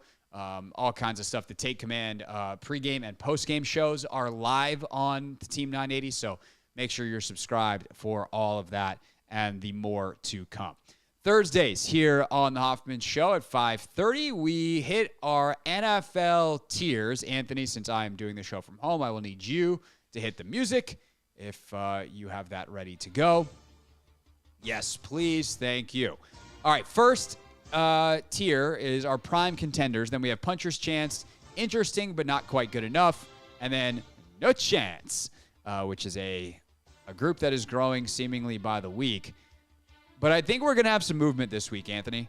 I think we're going to have some movement in multiple tiers. And some of it's due to play. Say it ain't so. Some of it's due to play. Some of it is due to injury, which could be a preview. But prime contenders going into last week, the Dolphins, the Niners, the Chiefs, the Eagles, the Ravens, and the Bengals. There's a lot to discuss here. Bengals, Chiefs, not Bengals. Dolphins, Chiefs, Eagles, all were on bye, correct? I'm not misremembering the Dolphins game? You're not. Because I know the Chiefs and Eagles were on a bye, and then they have the family reunion game, which is also the Super Bowl rematch on Monday Night Football. The Niners were kind of skating on thin ice. Yep. It was basically a showdown between the Niners and the Jags, who were in Puncher's Chance for a shot at being a prime contender. And the 49ers won by knockout. That was impressive. When Debo and CMC are together, that team is damn hard to beat. They are staying. My Super Bowl pick lives. They do indeed, Craig. And again, I talked about this on Monday. I really wanted the Jags to go out there and prove everybody wrong. Everybody is me, because I've been down on these guys all season, and it's for the same reason. Trevor Lawrence, everyone's expecting him, to take a leap this year, and he has not. The defense, in the most part, has carried them. They've been very opportunistic with the turnovers and scoring off their turnovers. So again, if the Jags are gonna make a run, Trevor has to get it together, and he has more than enough time. What are we in, week 11? So he has about 7 more weeks to turn everything around and turn that offense up a little bit. Yeah, 34-3 was, of course, that final score. Yeah, man, I think that the Niners proved who they are. They're nasty, man. That's what we got there. The Ravens lost to the Cleveland Browns. It was a bad loss. I don't think, Logan and I were watching this game at Tap Sports Bar, obviously, as we were doing the Take Command pregame show, and this was the game that was on the big screen while we were getting ready for the 4 o'clock window with the Commanders in it. And through a quarter of that game, we're looking at each other asking the question that you and I had asked during the week, which is, are the Ravens the best team in football right now? They're killing them. And then all of a sudden, the Browns come back. And I just think that if a team is being asked in the first quarter, based off of how they've played for weeks and that first quarter, are they the best team in football? A loss can't drop them out of this category. We can't be that flippant. I still think the Ravens are prime contenders. They're definitely prime contenders. I mean, we had the Bills up there for forever. But also, I just think it's a bad it was a divisional game. The Browns were seen as a team in our Puncher's Chance, but they were a team rising also before, Deshaun got a season-ending surgery. But they were a team that was splurging. So I think, you're not going to win every game, and I think this was just one of those games. They're going to have to just go back to the drawing board, figure out where they went wrong, and turn things around from there. But I'm comfortable leaving the Ravens as prime contenders. I think they'll bounce back this week. Oh, so they play the Bengals this week. They do. They play them tonight, actually. Thursday Night Football. Tonight. We need to pick that game, too. Don't forget. Do we want to pick it now, or do we want to pick it later in the show? Are we going to remember? Maybe we should talk about whether or not the Bengals deserve to be prime contenders and then go from there and pick the game now? Yeah, pick the game, yeah.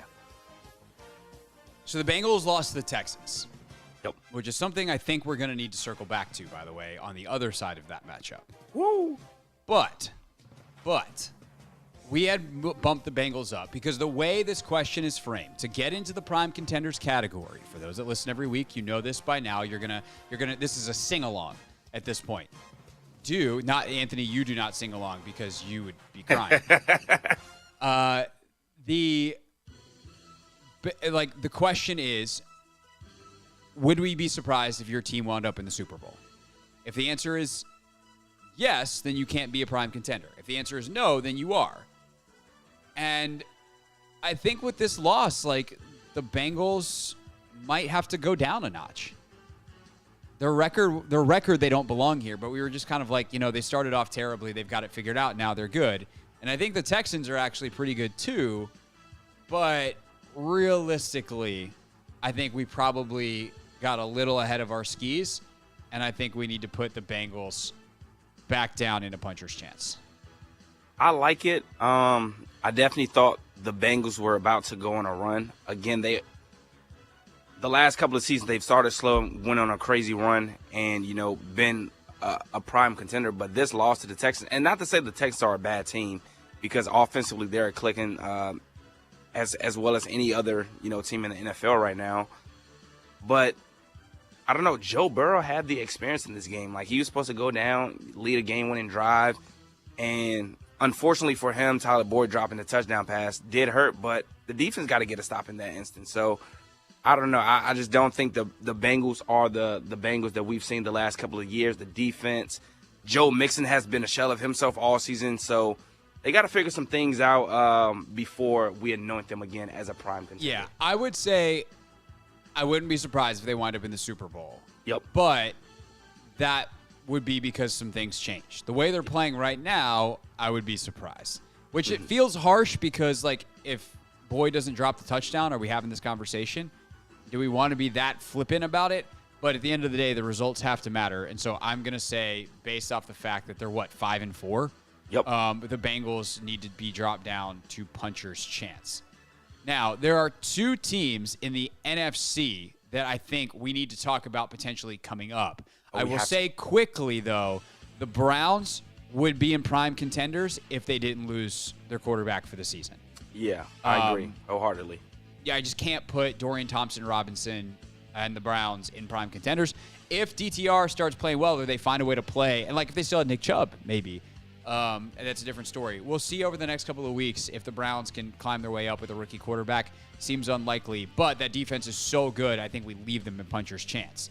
The NFC teams we'll talk about next, and why I am ready to add another team to that puncher's chance, graduating out of the interesting but not quite good enough crowd. That is next. It's the Hoffman Show on the Team 980 and always live on the free Odyssey app.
It's the Hoffman Show on the Team 980, always live as well on the free Odyssey app. Continuing with our NFL tiers before JP Finley joins us coming up at the top of the hour. And then the moment that I've been waiting for all day, can Anthony tell the difference between an old Travis Kelce tweet and a fake old Travis Kelce tweet that my wife wrote? That is coming up at 6:30. And again, if that's not for you, then neither is the show. And that's okay. This show can't be everything to everyone. But if you like fun, you're going to want to stick around. Okay, Anthony, we have our prime contenders of the Dolphins, 49ers, Chiefs, Eagles, and Ravens. And in the puncher's chance category currently live the Detroit Lions and the Dallas Cowboys. They both put up over 40 points. The Lions, of course, did it against a pretty solid Chargers team that has played everybody tough this year. The Cowboys did it against the Giants, who are the opposite of that. But if the question is, would you be surprised if this team winds up in the Super Bowl, trying to take our previous biases about these franchises out of it to the best we can, trying to be objective here, do either of these NFC teams belong in prime contenders? It's tough. It is tough. I mean, I would not be surprised if either made it to the Super Bowl, to be honest, just because of how well both offenses are playing. I think I look at the Cowboys' schedule outside of the Eagles game. They pretty had the last couple of games been fairly easy. Rams, Giants, and then the Lions as well. Down to the wire against the Chargers. I mean, I like both of them, to be honest. I like both of them. So here's my thing. I almost feel like we need to either take some of these teams out of puncher's chance and move them down, or move these two teams up. Because like the Bengals and the Lions and the Cowboys and the Bills and the Jags and the Browns, like that is a weird mix of teams. Who belongs where? Like, just do you want some of these teams belong up and some of them belong down and some of them are right where they are? Or do we need to just move some of these teams up and then we have the right group in puncher's chance? Minus at least one team that I want to add. I mean, if we look at the NFC prime contenders, we only have the Chiefs. I mean, the Eagles and the 49ers. Right. Which do feel like they're on a tier by themselves? Yes. Or do the Cowboys... Because I think the Cowboys can fit up there. I think the Cowboys... That is where I'm at. I know that the Cowboys got their doors blown off by the Niners. Yeah, but the Eagles game, they should have won, to be honest. Right. So, they're right there. Yards away, like a yard and a half away from winning that game. Dak Prescott's toenail from winning that game. That too. Although that was for that wasn't for 2-point conversion. It was 2-point conversion, but the tight end not moving the ball over a half a centimeter. Yeah. So I think they belong there. I mean, and the thing is, we're not going to learn about either team this weekend. The Cowboys face the Panthers. Yep. And then, of course, they've got Washington. And then you've got the Lions facing the Bears. So they should win that by a lot. Yep. I'm going to say the Cowboys feel like they belong more. And they've got a longer track record of success in the whole thing. I also feel better about their defense. If the Lions go and beat the doors off the Bears, I'm moving them up next week. That's where I'm going to sit right now. They just simply have to beat the doors off of them. Show that they're the better team. Like show that you're an adult football team. Okay. Which they have so far this year. I mean, their losses have not been bad losses. Except, I mean, the score was bad against Baltimore, but it was to a significantly better team on that day. Yeah. So that's where I'm going to go. The Bills, I still have trouble moving them down out of here because they still have Josh Allen. But give me one more week on that. They just fired their OC. Let's see how it goes. Jags, I still think like they've won enough games that they belong here. Yep. Browns have to because of their defense. Bengals, we just moved them down one tier. They very easily could have won that game. They belong. The team I want to move up is the Houston Texans. Only one team? Well, I want to start with the Houston Texans. Okay, we can start there. Okay. So they were in the interesting but not good enough category, and they are more than interesting. They're good, and they're getting better because their quarterback is all of a sudden playing like a legit MVP candidate. Now, the law of averages says he's going to put up an absolute stinker this weekend, throw 3 picks, and this is going to feel very silly. Well, not a week from now, because a week from now we'll be gorging our face on turkey. But 2 weeks from now when we reconvene for this. But, like, they're young, they're scrappy, they're well-coached, and I think because of those things, they're going to continue to get better. Their performances have been good. They've got moxie. They're not afraid of anybody. They're probably a little bit more talented than we realize. Yep. And Stroud's a freaking baller. Texans, puncher's chance. Like, they could wind up in the AFC title game, and that's the threshold. I love it. I definitely think they're going to the Jags will probably win the division. I don't know. They have a couple of games to play against each other, so we'll see. But I definitely do like where the Texans are. C.J. Stroud, man, he's a baller, dog. And as you said, you know, he's getting better and better as the season goes on. And then my thing is he's doing it with no names at receiver. I mean, Noah Brown, he sort of got his name with Dallas last year. Yeah. Having to fill in. Collins was out for them this weekend. Exactly. Tank Dell. Like, these are young dudes that people don't really know too much about. So the fact that he's doing it with this talent right here, the defense is playing okay. It could be better. But I love what the Texans are doing, and I have no problem with the men puncher's chance. Okay. Interesting but not quite good enough. Commanders, stay put. Falcons, stay put. Yep. Seahawks. Stay put. I agree. Steelers. They have a huge game against the Browns this week, and I think if they go out there and beat the Browns, I think we have to finally put some respect on their name, Craig. What are they, 6-3 right now? I think I agree with that. They're 5-3. They're second in the AFC North. Big games against the Browns and then the Bengals. So I think if they beat the Browns this week, we got to give them some respect. New Orleans. They can stay put. Chargers. Stay put. Jets. Jets, they might be trending down, Craig. Yeah, I'm about what they do last week? They lost. How bad was that again? Who did they lose to? New York Jets. Jets lost. They played on Monday Night Football, right? That's right. They lost to the Raiders, which is why I couldn't think of it because I didn't watch a second even of that worse. game. Yeah. Yeah, I'm 1 week away from the Jets being in no chance. By the way, I think we should say the same about the Commanders.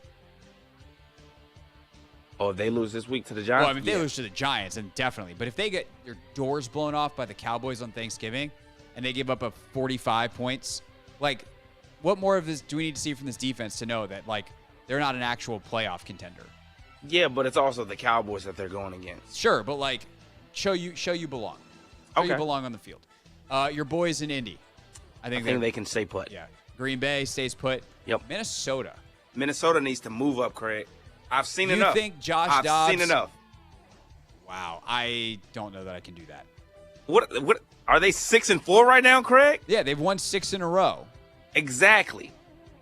Without Justin Jefferson, who possibly maybe come back this week. Do you think okay, so the threshold is, do you think that they could wind up in the NFC title game? I want to see what they look like with Justin Jefferson. All right, so maybe I do too. Maybe we leave him here one more week. Maybe I'm getting too excited, Craig. I'm loving what I've seen out of Dobbs. Maybe that's what it is. Look, I like it too, and I want that for them. I want that for Kevin. I want that for that organization because they've done things, as far as I can tell, the right way. But realistically, are they that much different than these other teams, like a Seattle? No, they're not. And then Carolina, Denver, Arizona, the Giants, New England, Tennessee, Vegas, and the Rams.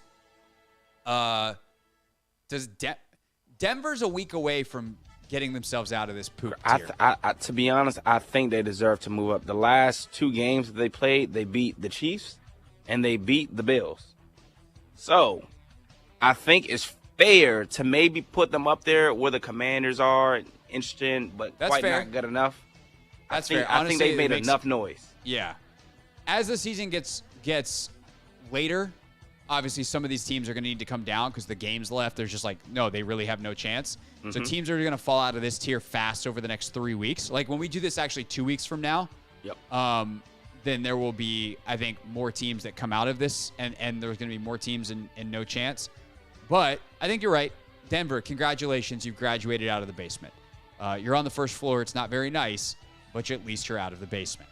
When we get back here on the Hoffman Show, JP Finley on the rumors of Bill Belichick possibly being a potential next coach of the Washington Commanders, plus what he's hearing out in Ashburn on Sam Howell. That's all next on the Hoffman Show on the Team 980 and always live on the free Odyssey app.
show on the Team 980, always live as well on the free Odyssey app, streaming live on YouTube at the Team 980. By the way, if you're watching on YouTube and are a Commanders fan, DC sports fan on YouTube, make sure you're subscribed to JP Finley's channel. He puts up a ton of his content from his reporting work with us, of course, at 106.7 The Fan, where he hosts B. Mitch and Finley, NBC4 as well, and he joins us here on the Hoffman Show. JP, what's up, man? How are you? Hoff, what's up, buddy? How are you? Doing well. So I have avoided on my show talking about the Belichick thing forever because I thought it was silly, and then there's now enough serious people talking about it that I feel like it needs to be addressed and talked about, and we can do the topic, if you will. What have you heard? Just, you're so well connected. You hear scuttlebutt around here, around there. What have you heard about the possibility of Belichick being brought to Washington in some capacity? So I heard, from a source and reported a few weeks ago that there was no truth to this. And I felt very strongly about that. And the only thing I would remind people there is I was the first person to say Josh Harris's name, and that proved pretty strong. But that said, some time has passed, and is a very large ownership group, and we know and we believe that somebody somewhere talked to Sean Payton. Sean Payton said somebody talked to him about it. So I don't think you can rule anything 100% out. However, it would run pretty contrary to how this group has built other teams, the Sixers and the Devils. Not that they went and hired Doc Rivers. Like, they're not scared to pay big money coaches, but the coaches are never in charge of personnel and like the whole operation. And I mean, perhaps that's not what Bill wants to do, but I find it hard that he would want to relinquish power or whatever. I tend to still think this is a whole bunch of smoke, but like you said, I mean, it is coming from more and more places and does seem to be getting more and more interesting.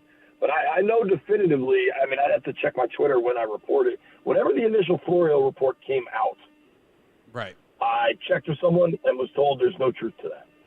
So that leads to a couple of interesting follow-ups. But I think the most important one is, how does this ownership group work, right? Like, it's so big, like you said, and different people know different people. I think it's interesting that Breer notes the relationship between Josh Harris and Jonathan Kraft. Obviously, Albert's very plugged in on the New England side of things. It's where he lives, up in the Boston area. So maybe this is something that's coming from the Patriots or the Belichick side. I kind of hate mostly playing the who's your source game, especially as a former reporter. I hated when people did that to me. But I think it's just worth mentioning kind of in passing here. But to the crux of the question, JP, like, how much is of the next head coaching decision will be Josh Harris's versus Josh Harris getting input from Mitchell Rales, Magic Johnson, and on down the list? I think one name we don't say enough, Harris, Rales, but Blitzer too. I mean, Blitzer's in on the other teams with him. And I think, a lot of I kind of think the nerve center of this organization still runs through HBSE, like the Harris Blitzer Sports and Entertainment Group. So I would think that's a lot. But, I don't have that answer, but I think Josh Harris doesn't strike me as a dude that is like the runner-up in the homecoming dance. Like, I think he's in charge. I think there's a collaborative approach here, and you want to hear from everybody, and there's a lot of people with a lot of smarts and a lot of experience. But, I think we'll learn over time. But, like, I know that at the owners' meetings, like, the person with the vote is Harris. And that, to me, I mean, think about the Giants, right? I mean, the Tisch family owns 49% of that thing. And there's a bunch of Maras. I think John Mara has 3 or 4 brothers and sisters. Like, there's a lot of cooks in that kitchen, but, like, John makes the calls, I think people enter into these types of agreements. And maybe we've never seen something with this many people that isn't a family, right? But like a typical matriarchal thing. But I think it's Harris's operation with input from lots of places, but Harris's operation. Yeah, no, I think that tracks. And I think that, Harris strikes me as the kind of guy that will ask a lot of questions, take in a lot of people's opinions, and then he makes the decision. And I think that's where it becomes interesting about like a Belichick thing and I'm picking a name here. I'm going to pick the splashiest name because it's the first one that came to mind. It's just a coincidence. Nobody read anything into this. I do not know a damn thing. But like if Magic Johnson is like, it's Bill Belichick, I want Bill Belichick. Like how does Harris play into that, or how does he process that versus other people and his own original thoughts and, anybody that he's consulting? And I think that's an interesting thing too. Like he doesn't, as far as we know, or I should say, we don't know who he's consulting on football things, but I think you'd have to be pretty naive to think that he doesn't have people that he's met through his ownership of the Steelers and throughout his life generally, and obviously over the last couple of months, that he's consulting on these kinds of things. So I don't know. There's not really a question there. I just think it's going to be interesting to see how they do this. And also, we kind of skipped to the coach part. They're probably going to make a GM hire or a football executive hire of some kind as well. Well, dude, I try to keep reminding myself they already have. If you read the press release on Eugene Shen, he's the senior vice president of football strategy. And if this is an analytical organization going forward, that dude is an executive. And then Ron talked about his help or role at the trade deadline. And I think we got to keep that in mind. I don't know. To your point about Magic, you've got a guy that's kind of like a consummate champion. And if he is saying, hey, we got to try this, maybe you should consider it, clearly. But I don't think we know enough. This strikes me as, all signs point to one thing, but the people that really know what's going on are like, I know, I'm guessing you too. I know, in the weeks that lead up to free agency, sometimes the reports all point at something, and then you talk to the agent or somebody closely involved. They're like, yeah, that's total nonsense. Right. I don't know that this is that, but I don't know that it isn't either. Dude, what I know on a personal level, as somebody that watches this and tries to learn and speak on what I know, I don't think it's the right fit. Well, I wanted to ask you that next. Let's now take JP Finley, if you somehow don't recognize the voice, with us here on the Hoffman Show. Of course, host of B. Mitch and Finley, Washington Commanders insider for NBC4. And I'm going to have you take your reporter NBC4 hat off and put your talk show hat back on for the day. Pull out your Odyssey badge and clock in here with an opinion on Belichick for the Commanders. Is this something that they should even want in the first place? No, I don't think so. Respecting his incredible resume and legacy and career, no. Outside of Tom Brady, the quarterback evaluation has been awful. The roster construction's largely been awful. No, man. And I think as the years go on in the Brady-Belichick divorce, in the post-Brady-Belichick divorce, sure looks like Tom was the more important cog in that machine. Maybe not early on, but I continue to circle back to, if you are in New England and you're a Pats fan or you're involved with the Patriots, you don't want to have to fire Tom Brady. So you really, really want him to be traded, or just so that there's some other resolution, some other finality to this relationship other than, yeah, Florida State had to fire Bobby Bowden. You know what I mean? Right. It's the same thing. This very much feels to me like the end of a college coach that's had an incredible career. Yeah, no, I agree. Because you don't really see this in the pros. Yeah, and I also agree with you. I started off the show talking about this, and not only it does not feel like the right fit, but if you think of the fact that he's 71 and you're going to want some kind of succession plan, he's got one of the worst coaching trees that's ever existed in the NFL to have this many branches on it. It's like all you got is a bunch of fallen branches. You never had literally a single dude who was successful as a head coach coming off this coaching tree, and where you've got the Shanahan, McVay, Gruden, whatever amalgamation, Washington 2013 coaching staff. Oh, look, there's that picture again, coaching tree that's got a bunch of successful branches, perched up around the league. I'd much rather go off of not just that tree necessarily, but like that football philosophy, which is mirrored in a guy like a Ben Johnson in Detroit or a Bobby Slowick in Houston, who's obviously directly off of it. But kind of that way seems to be where things are going. And that also seems to match, frankly, what Josh Harris likes to do. And what the young quarterback that is somewhere between proving he's a starter in this league to proving he's a damn good starter in this league would want. Like innovative, young, offensive mind, or you keep the enemy, and I don't know their relationship whatsoever. I got to assume they know each other and have for years, but like, where does the enemy fit in with Belichick? And not to mention, Ron and Belichick are close friends. Like, they've been friends for a while. I believe Ron has told this story publicly, but when Ron got his cancer diagnosis, Belichick was one of the first few people to call and check on him. So, like, is that how this is going down? Like, I don't know, man. Like, whenever people talk about, they should have fired Gruden and hired McVay, right, they ignore the fact that McVay wouldn't have taken the job because he wouldn't have done that to Jay. Right. Something I've brought up a million times, and people look at you dumbfounded. And it's like, oh, I'm sorry. I'm sorry you forgot these are video game characters with no feelings or no humanity, except for the fact that they're not. And that's not how this works. JP Finley's with us here on the Hoffman Show.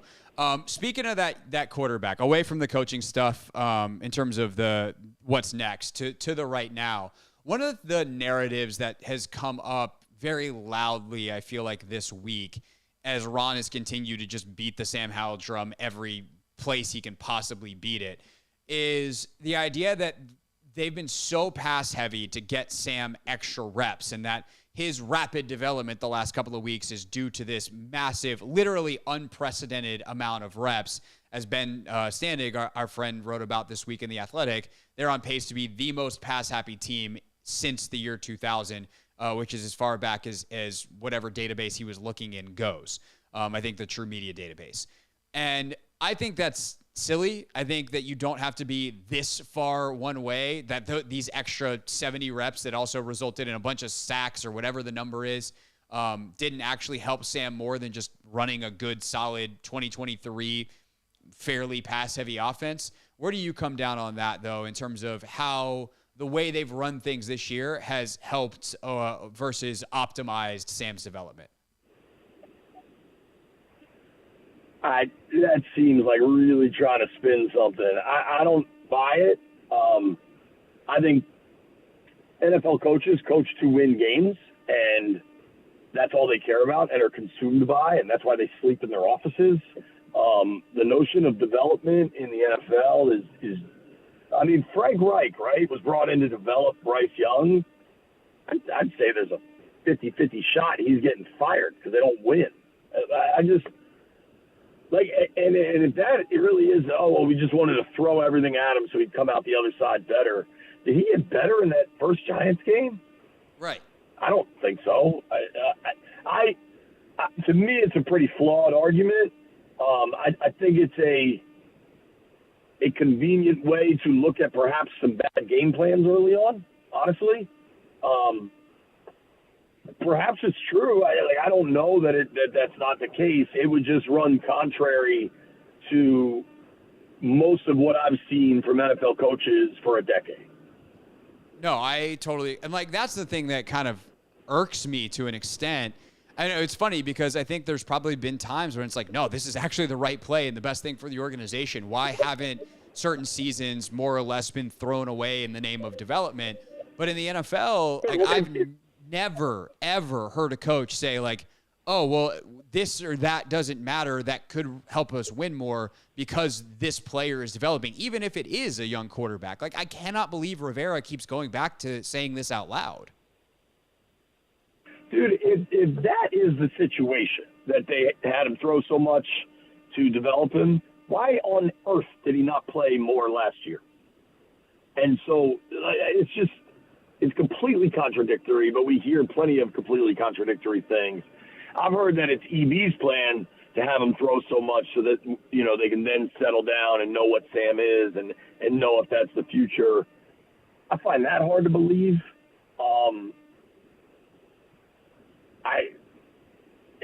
Isn't EB's plan to win games? So he either gets this head coaching job or the next one?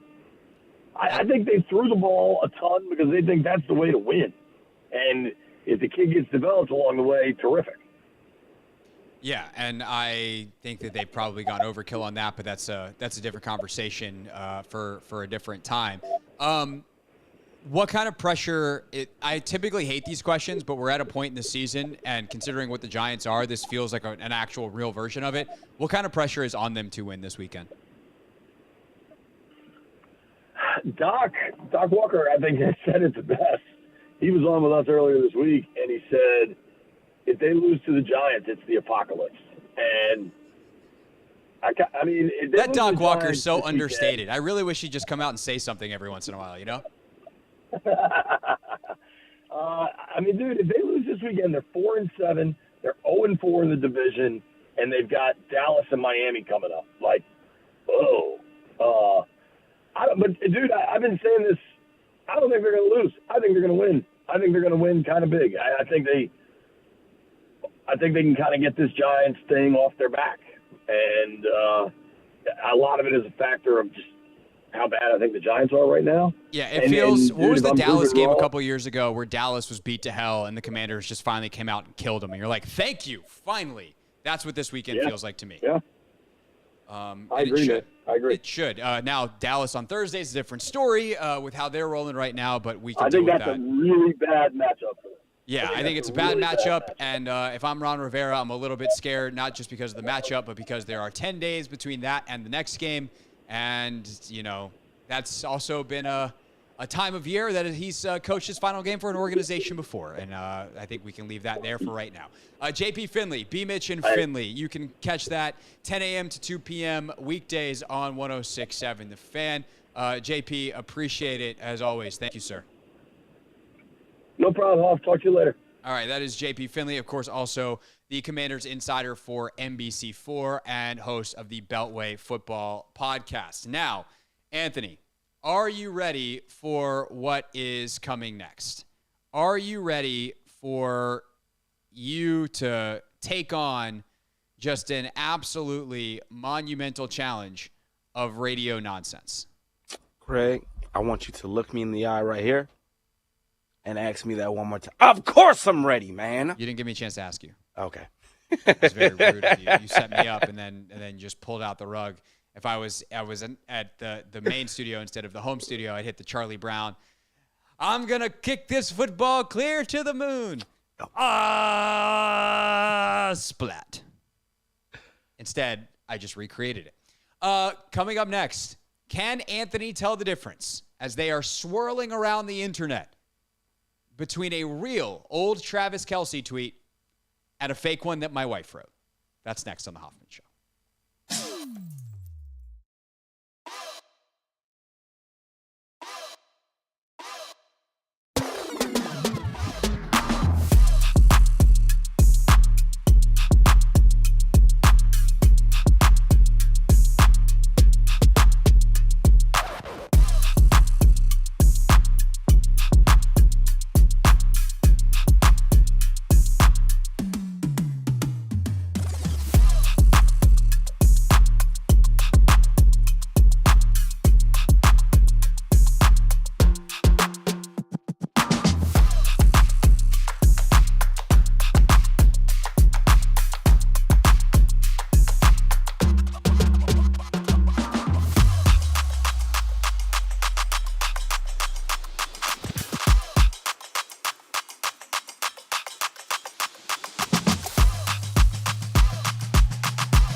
live as well on the free Odyssey app. Half hour left on this Thursday. And with Travis Kelce's newfound fame, thanks to him dating the woman you just heard, you might have heard of her, Taylor Swift, his whole life is under scrutiny. And it's hilarious because Travis, I will say, I never listened to a full episode of New Heights last season. I saw a lot of clips. They were very funny. I now listen to every second of every episode because it's hilarious. Obviously, Jason and Travis Kelce played each other in the Super Bowl last year. That came as Amazon was following Jason around for a documentary. And then Travis starts dating Taylor Swift. And it's just like the levels of fame and all this kind of stuff just go from like, oh, yeah, he's awesome NFL player to, oh, he's doing commercials with Patrick Mahomes level of State Farm fame to documentary level fame to Taylor Swift fame. And that's like about as big as you can get. And as a result, Anthony, I don't know if you saw this before I mentioned it to you, and then you've done a great job of avoiding it. But as a result, people are going back through Travis's old tweets. Now, often that is terrifying for celebrities because it's like, what terrible thing did I tweet in 2011 that someone's going to go dig up that I'm going to be embarrassed by and have to answer for? That is what can happen sometimes. Well, as the Instagram account Betches put, all of Travis Kelce's old tweets sound like an edible just hit. They're just hilarious. That's funny. So we, the other producer of this show, the first lady of the Hoffman show, my wife Rachel, thought it would be funny to see if we could tell the difference between real old Travis Kelce tweets and fake ones. And since I have read all the real old ones, we decided it'd be funnier if Anthony was our test subject. I'm ready. So what I have here is a slideshow from Betches full of old Travis Kelce tweets. If I go to the next app in my phone, I screenshotted the message that Rachel sent me, I get a list of fake Travis Kelce tweets that Rachel came up with because she's very clever and was able to fake Travis Kelce tweets to sound real. So, Anthony, hit the music, and I would ask if you're ready, but I already know the answer. Can you give me a real Travis Kelce tweet first to start? I was just thinking that. So, let's see. Here's one I wasn't going to use. So, the question isn't how do you stop us? Because, frankly, you can't stop. What's supposed to happen? The question is which one of us is going to shine. That's the vibe. Okay. Another one. No, I might want to use all of these. So. All right. That's the vibe. I think I got the vibe. Okay. So, real or fake Travis Kelce tweet? I just gave a squirrel a piece of bread and it straight smashed all of it. I had no idea they ate bread like that. Ha ha. Hashtag crazy. Does he use hashtag? This is, these are all like 2011, 2012, 2010 time frame. I think that's a real Travis Kelce tweet. You're right. That is a real Travis Kelce tweet. Yes, sir. From April 14th, 2011. Yep. Easy money. Easy money, Craig. Easy money, he says. All right. Uh-oh. Let's see. The moon looks crazy tonight. I'm going to chill out here for a little and just visualize my success and vibe to the scenery. That's a real Travis Kelce tweet. Are you sure? I'm 1,000% positive. All right. Rachel's pretty creative. I know she is, but that's Travis Kelce. That was a real Travis Kelce tweet. Yes, sir. Hey, look, we're 2 for 2, baby. We're 2 for 2, Craig. All right. Let's see. Scroll through these. Go over to the other. Which one do I want to pick from? All right. Here we go. Damn. Food tastes awesome when you're hungry. First of all, that's a funny tweet. Second of all, that's a real Travis Kelce tweet. That is not. Rachel wrote that one. Ow! I told you she's good at this. That was good there. That was good. I think it's because you prefaced it by saying Travis tweets like he just had a Natable or something like that. So that's part of why I was thinking. Okay. Yeah. All right, let's do another food one then. All right. Why do fries need salt so bad? Have you ever had fries without salt? Gross. Rachel wrote that. She did. You're 3 for 4. Rachel wrote that one. Damn. Yeah. Okay. Yep. Pretty good at this. Okay. We'll see.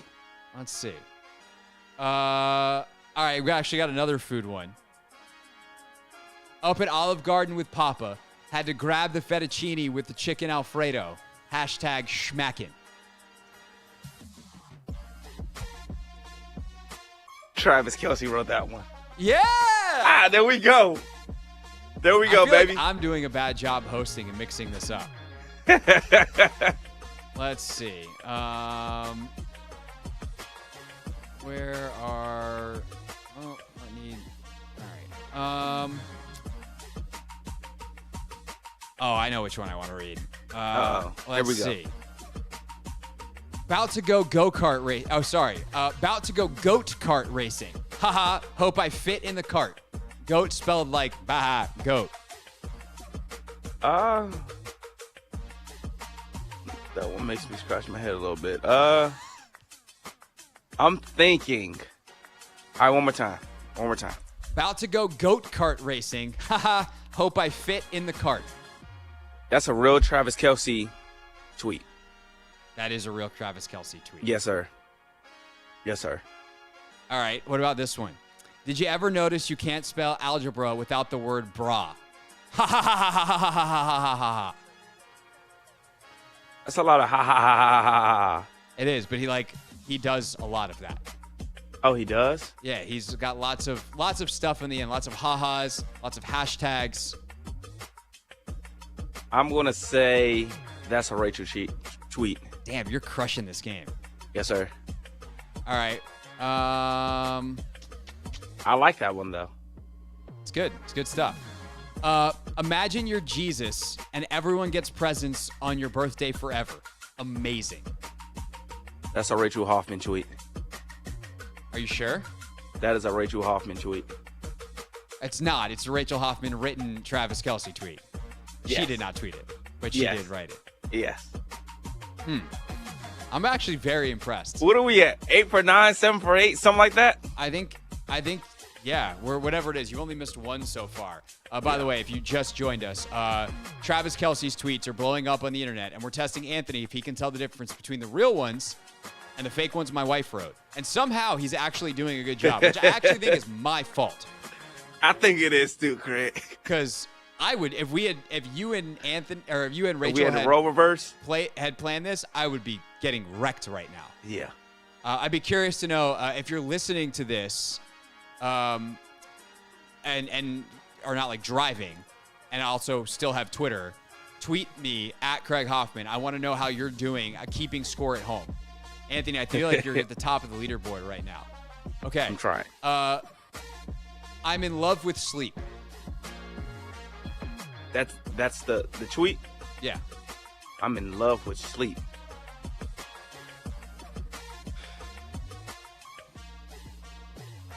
Rachel Hoffman tweeted that. Wrote that one.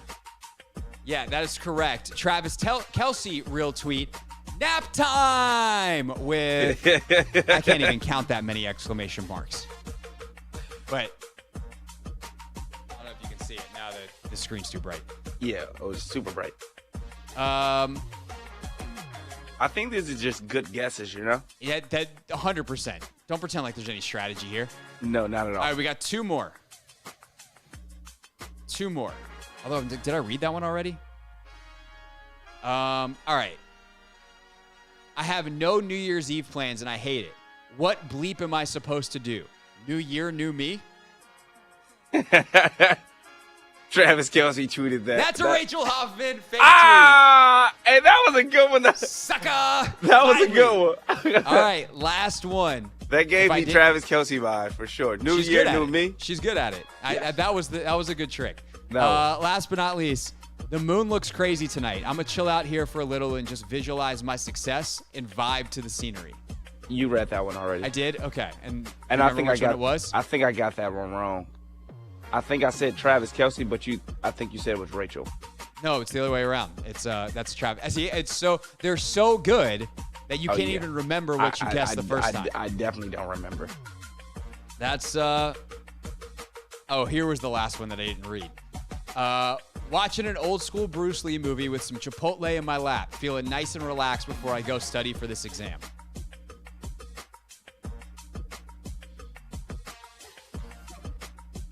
I'm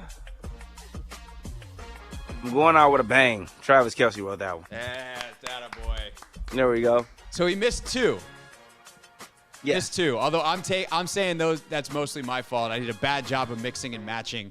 I thought I tried to trick you by going two straight Travis real ones early, and I think that set myself up for failure. Yep. I probably would have gone Travis, Rachel, Travis.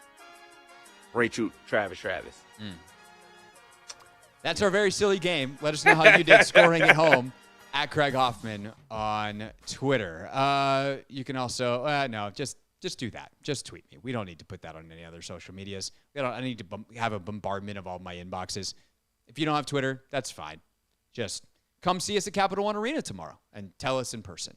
It's the Hoffman Show. We're on the Team 980. We're always live as well on the free Odyssey app. When we get back, we need to pick Ravens and Bengals for tonight, and then it is time for Real Things Real People Said into real microphones.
the Hoffman Show on the Team 980, always live as well on the free Odyssey app. All right, Ravens, Bengals tonight.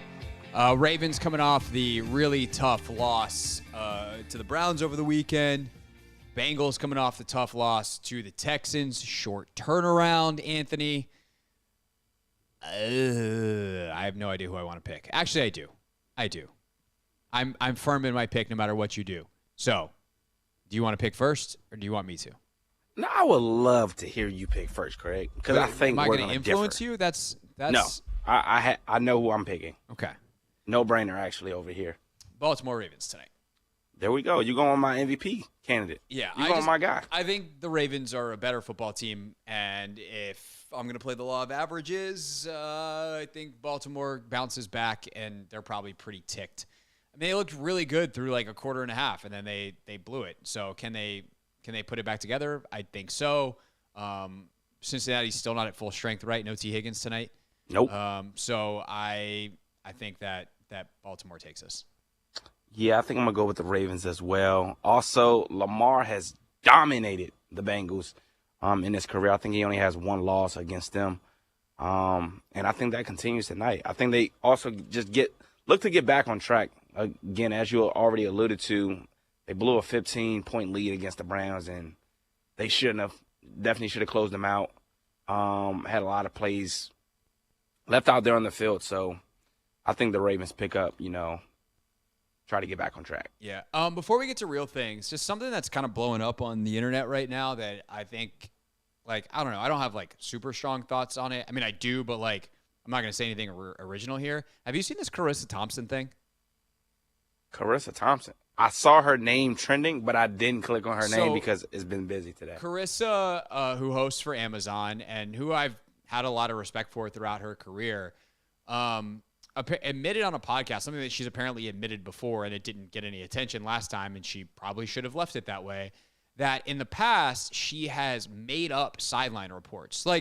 Not anything that oh, so-and-so said this, it was crazy, but say a coach didn't stop and she knows based off of covering football and being an intelligent human, oh, we got to do better on third down. She would just basically make up the coach speak, which would be kind of hilarious if it wasn't her job to not do that. Her job is to get the information and it's a sideline reporter. The name is reporter. It's not sideline entertainer. It's sideline reporter. And I do think that there's a lot of people that are getting really worked up about this, and I understand it, especially other women in the field. Women, specifically in sports media, have fought so hard for credibility for so long that to see someone who has it just be like, haha, just kidding, I made it up, is damaging. And I think especially for Carissa, and this might be unfair, but Carissa's a classically attractive blonde female.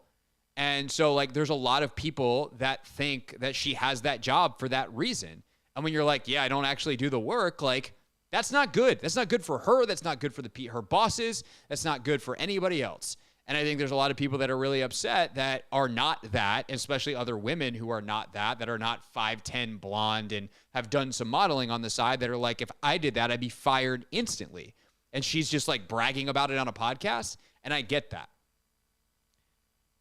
All those people are 100% correct. I just would also like to point out that it is so dumb that coaches treat those interviews the way they do, that she could do that and nobody's noticed on the air. That said, I have so much respect for Laura Oakman, for instance, who's been working with Fox forever, Shannon Spake, who will be on the call this weekend, who actually get good stuff. The ones who actually get good stuff and it's not just a throwaway, appreciate that. Appreciate how good those people are at their jobs, because to do it on a baseline level, you can literally make it up and there is no difference, which tells you something about how coaches treat that stuff. But you still have a responsibility to just say that. Coach Belichick didn't stop, didn't say anything, went right back to the sideline. So we don't really have anything from down here. Back to you. Don't lie as a reporter. That's the hard, fast rule. So there's that. Okay, time for real things. Real things. We're not going to suck this year. Real people. 5 and 11, not very good. Said into real microphones. You know, the culture is actually damn good. Been sitting on this one all week.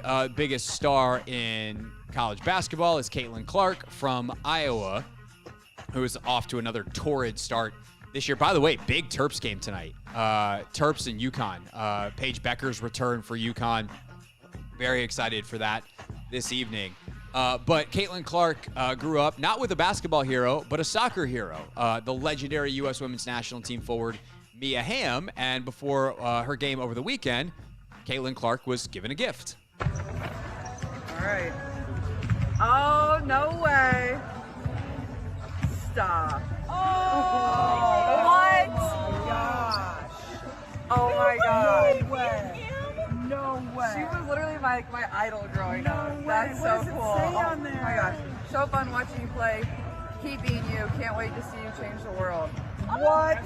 I'm framing that. What? That's so sick. Now, what Caitlin Clark will find out, if she doesn't know already, is framing things is very expensive. Anthony, why is framing jerseys so damn expensive? I don't know. The thing is, I was about to get my Sean Taylor jersey framed, and I found out how much it costs, and I think I'm just going to table it a little longer until, I'm really ready to frame that jersey. So my goal here, I'm gonna zoom out for a second. I don't want to go too far, but my goal here is to eventually have some jerseys framed up behind me. Yeah. If you're watching on the YouTube stream right now, and have a slightly different look to this thing, but that's why we're asking for FrameBridge gift cards for the holidays or whoever else wants to frame it. That's our show. We'll see you tomorrow from Capital One Arena on the Hoffman Show.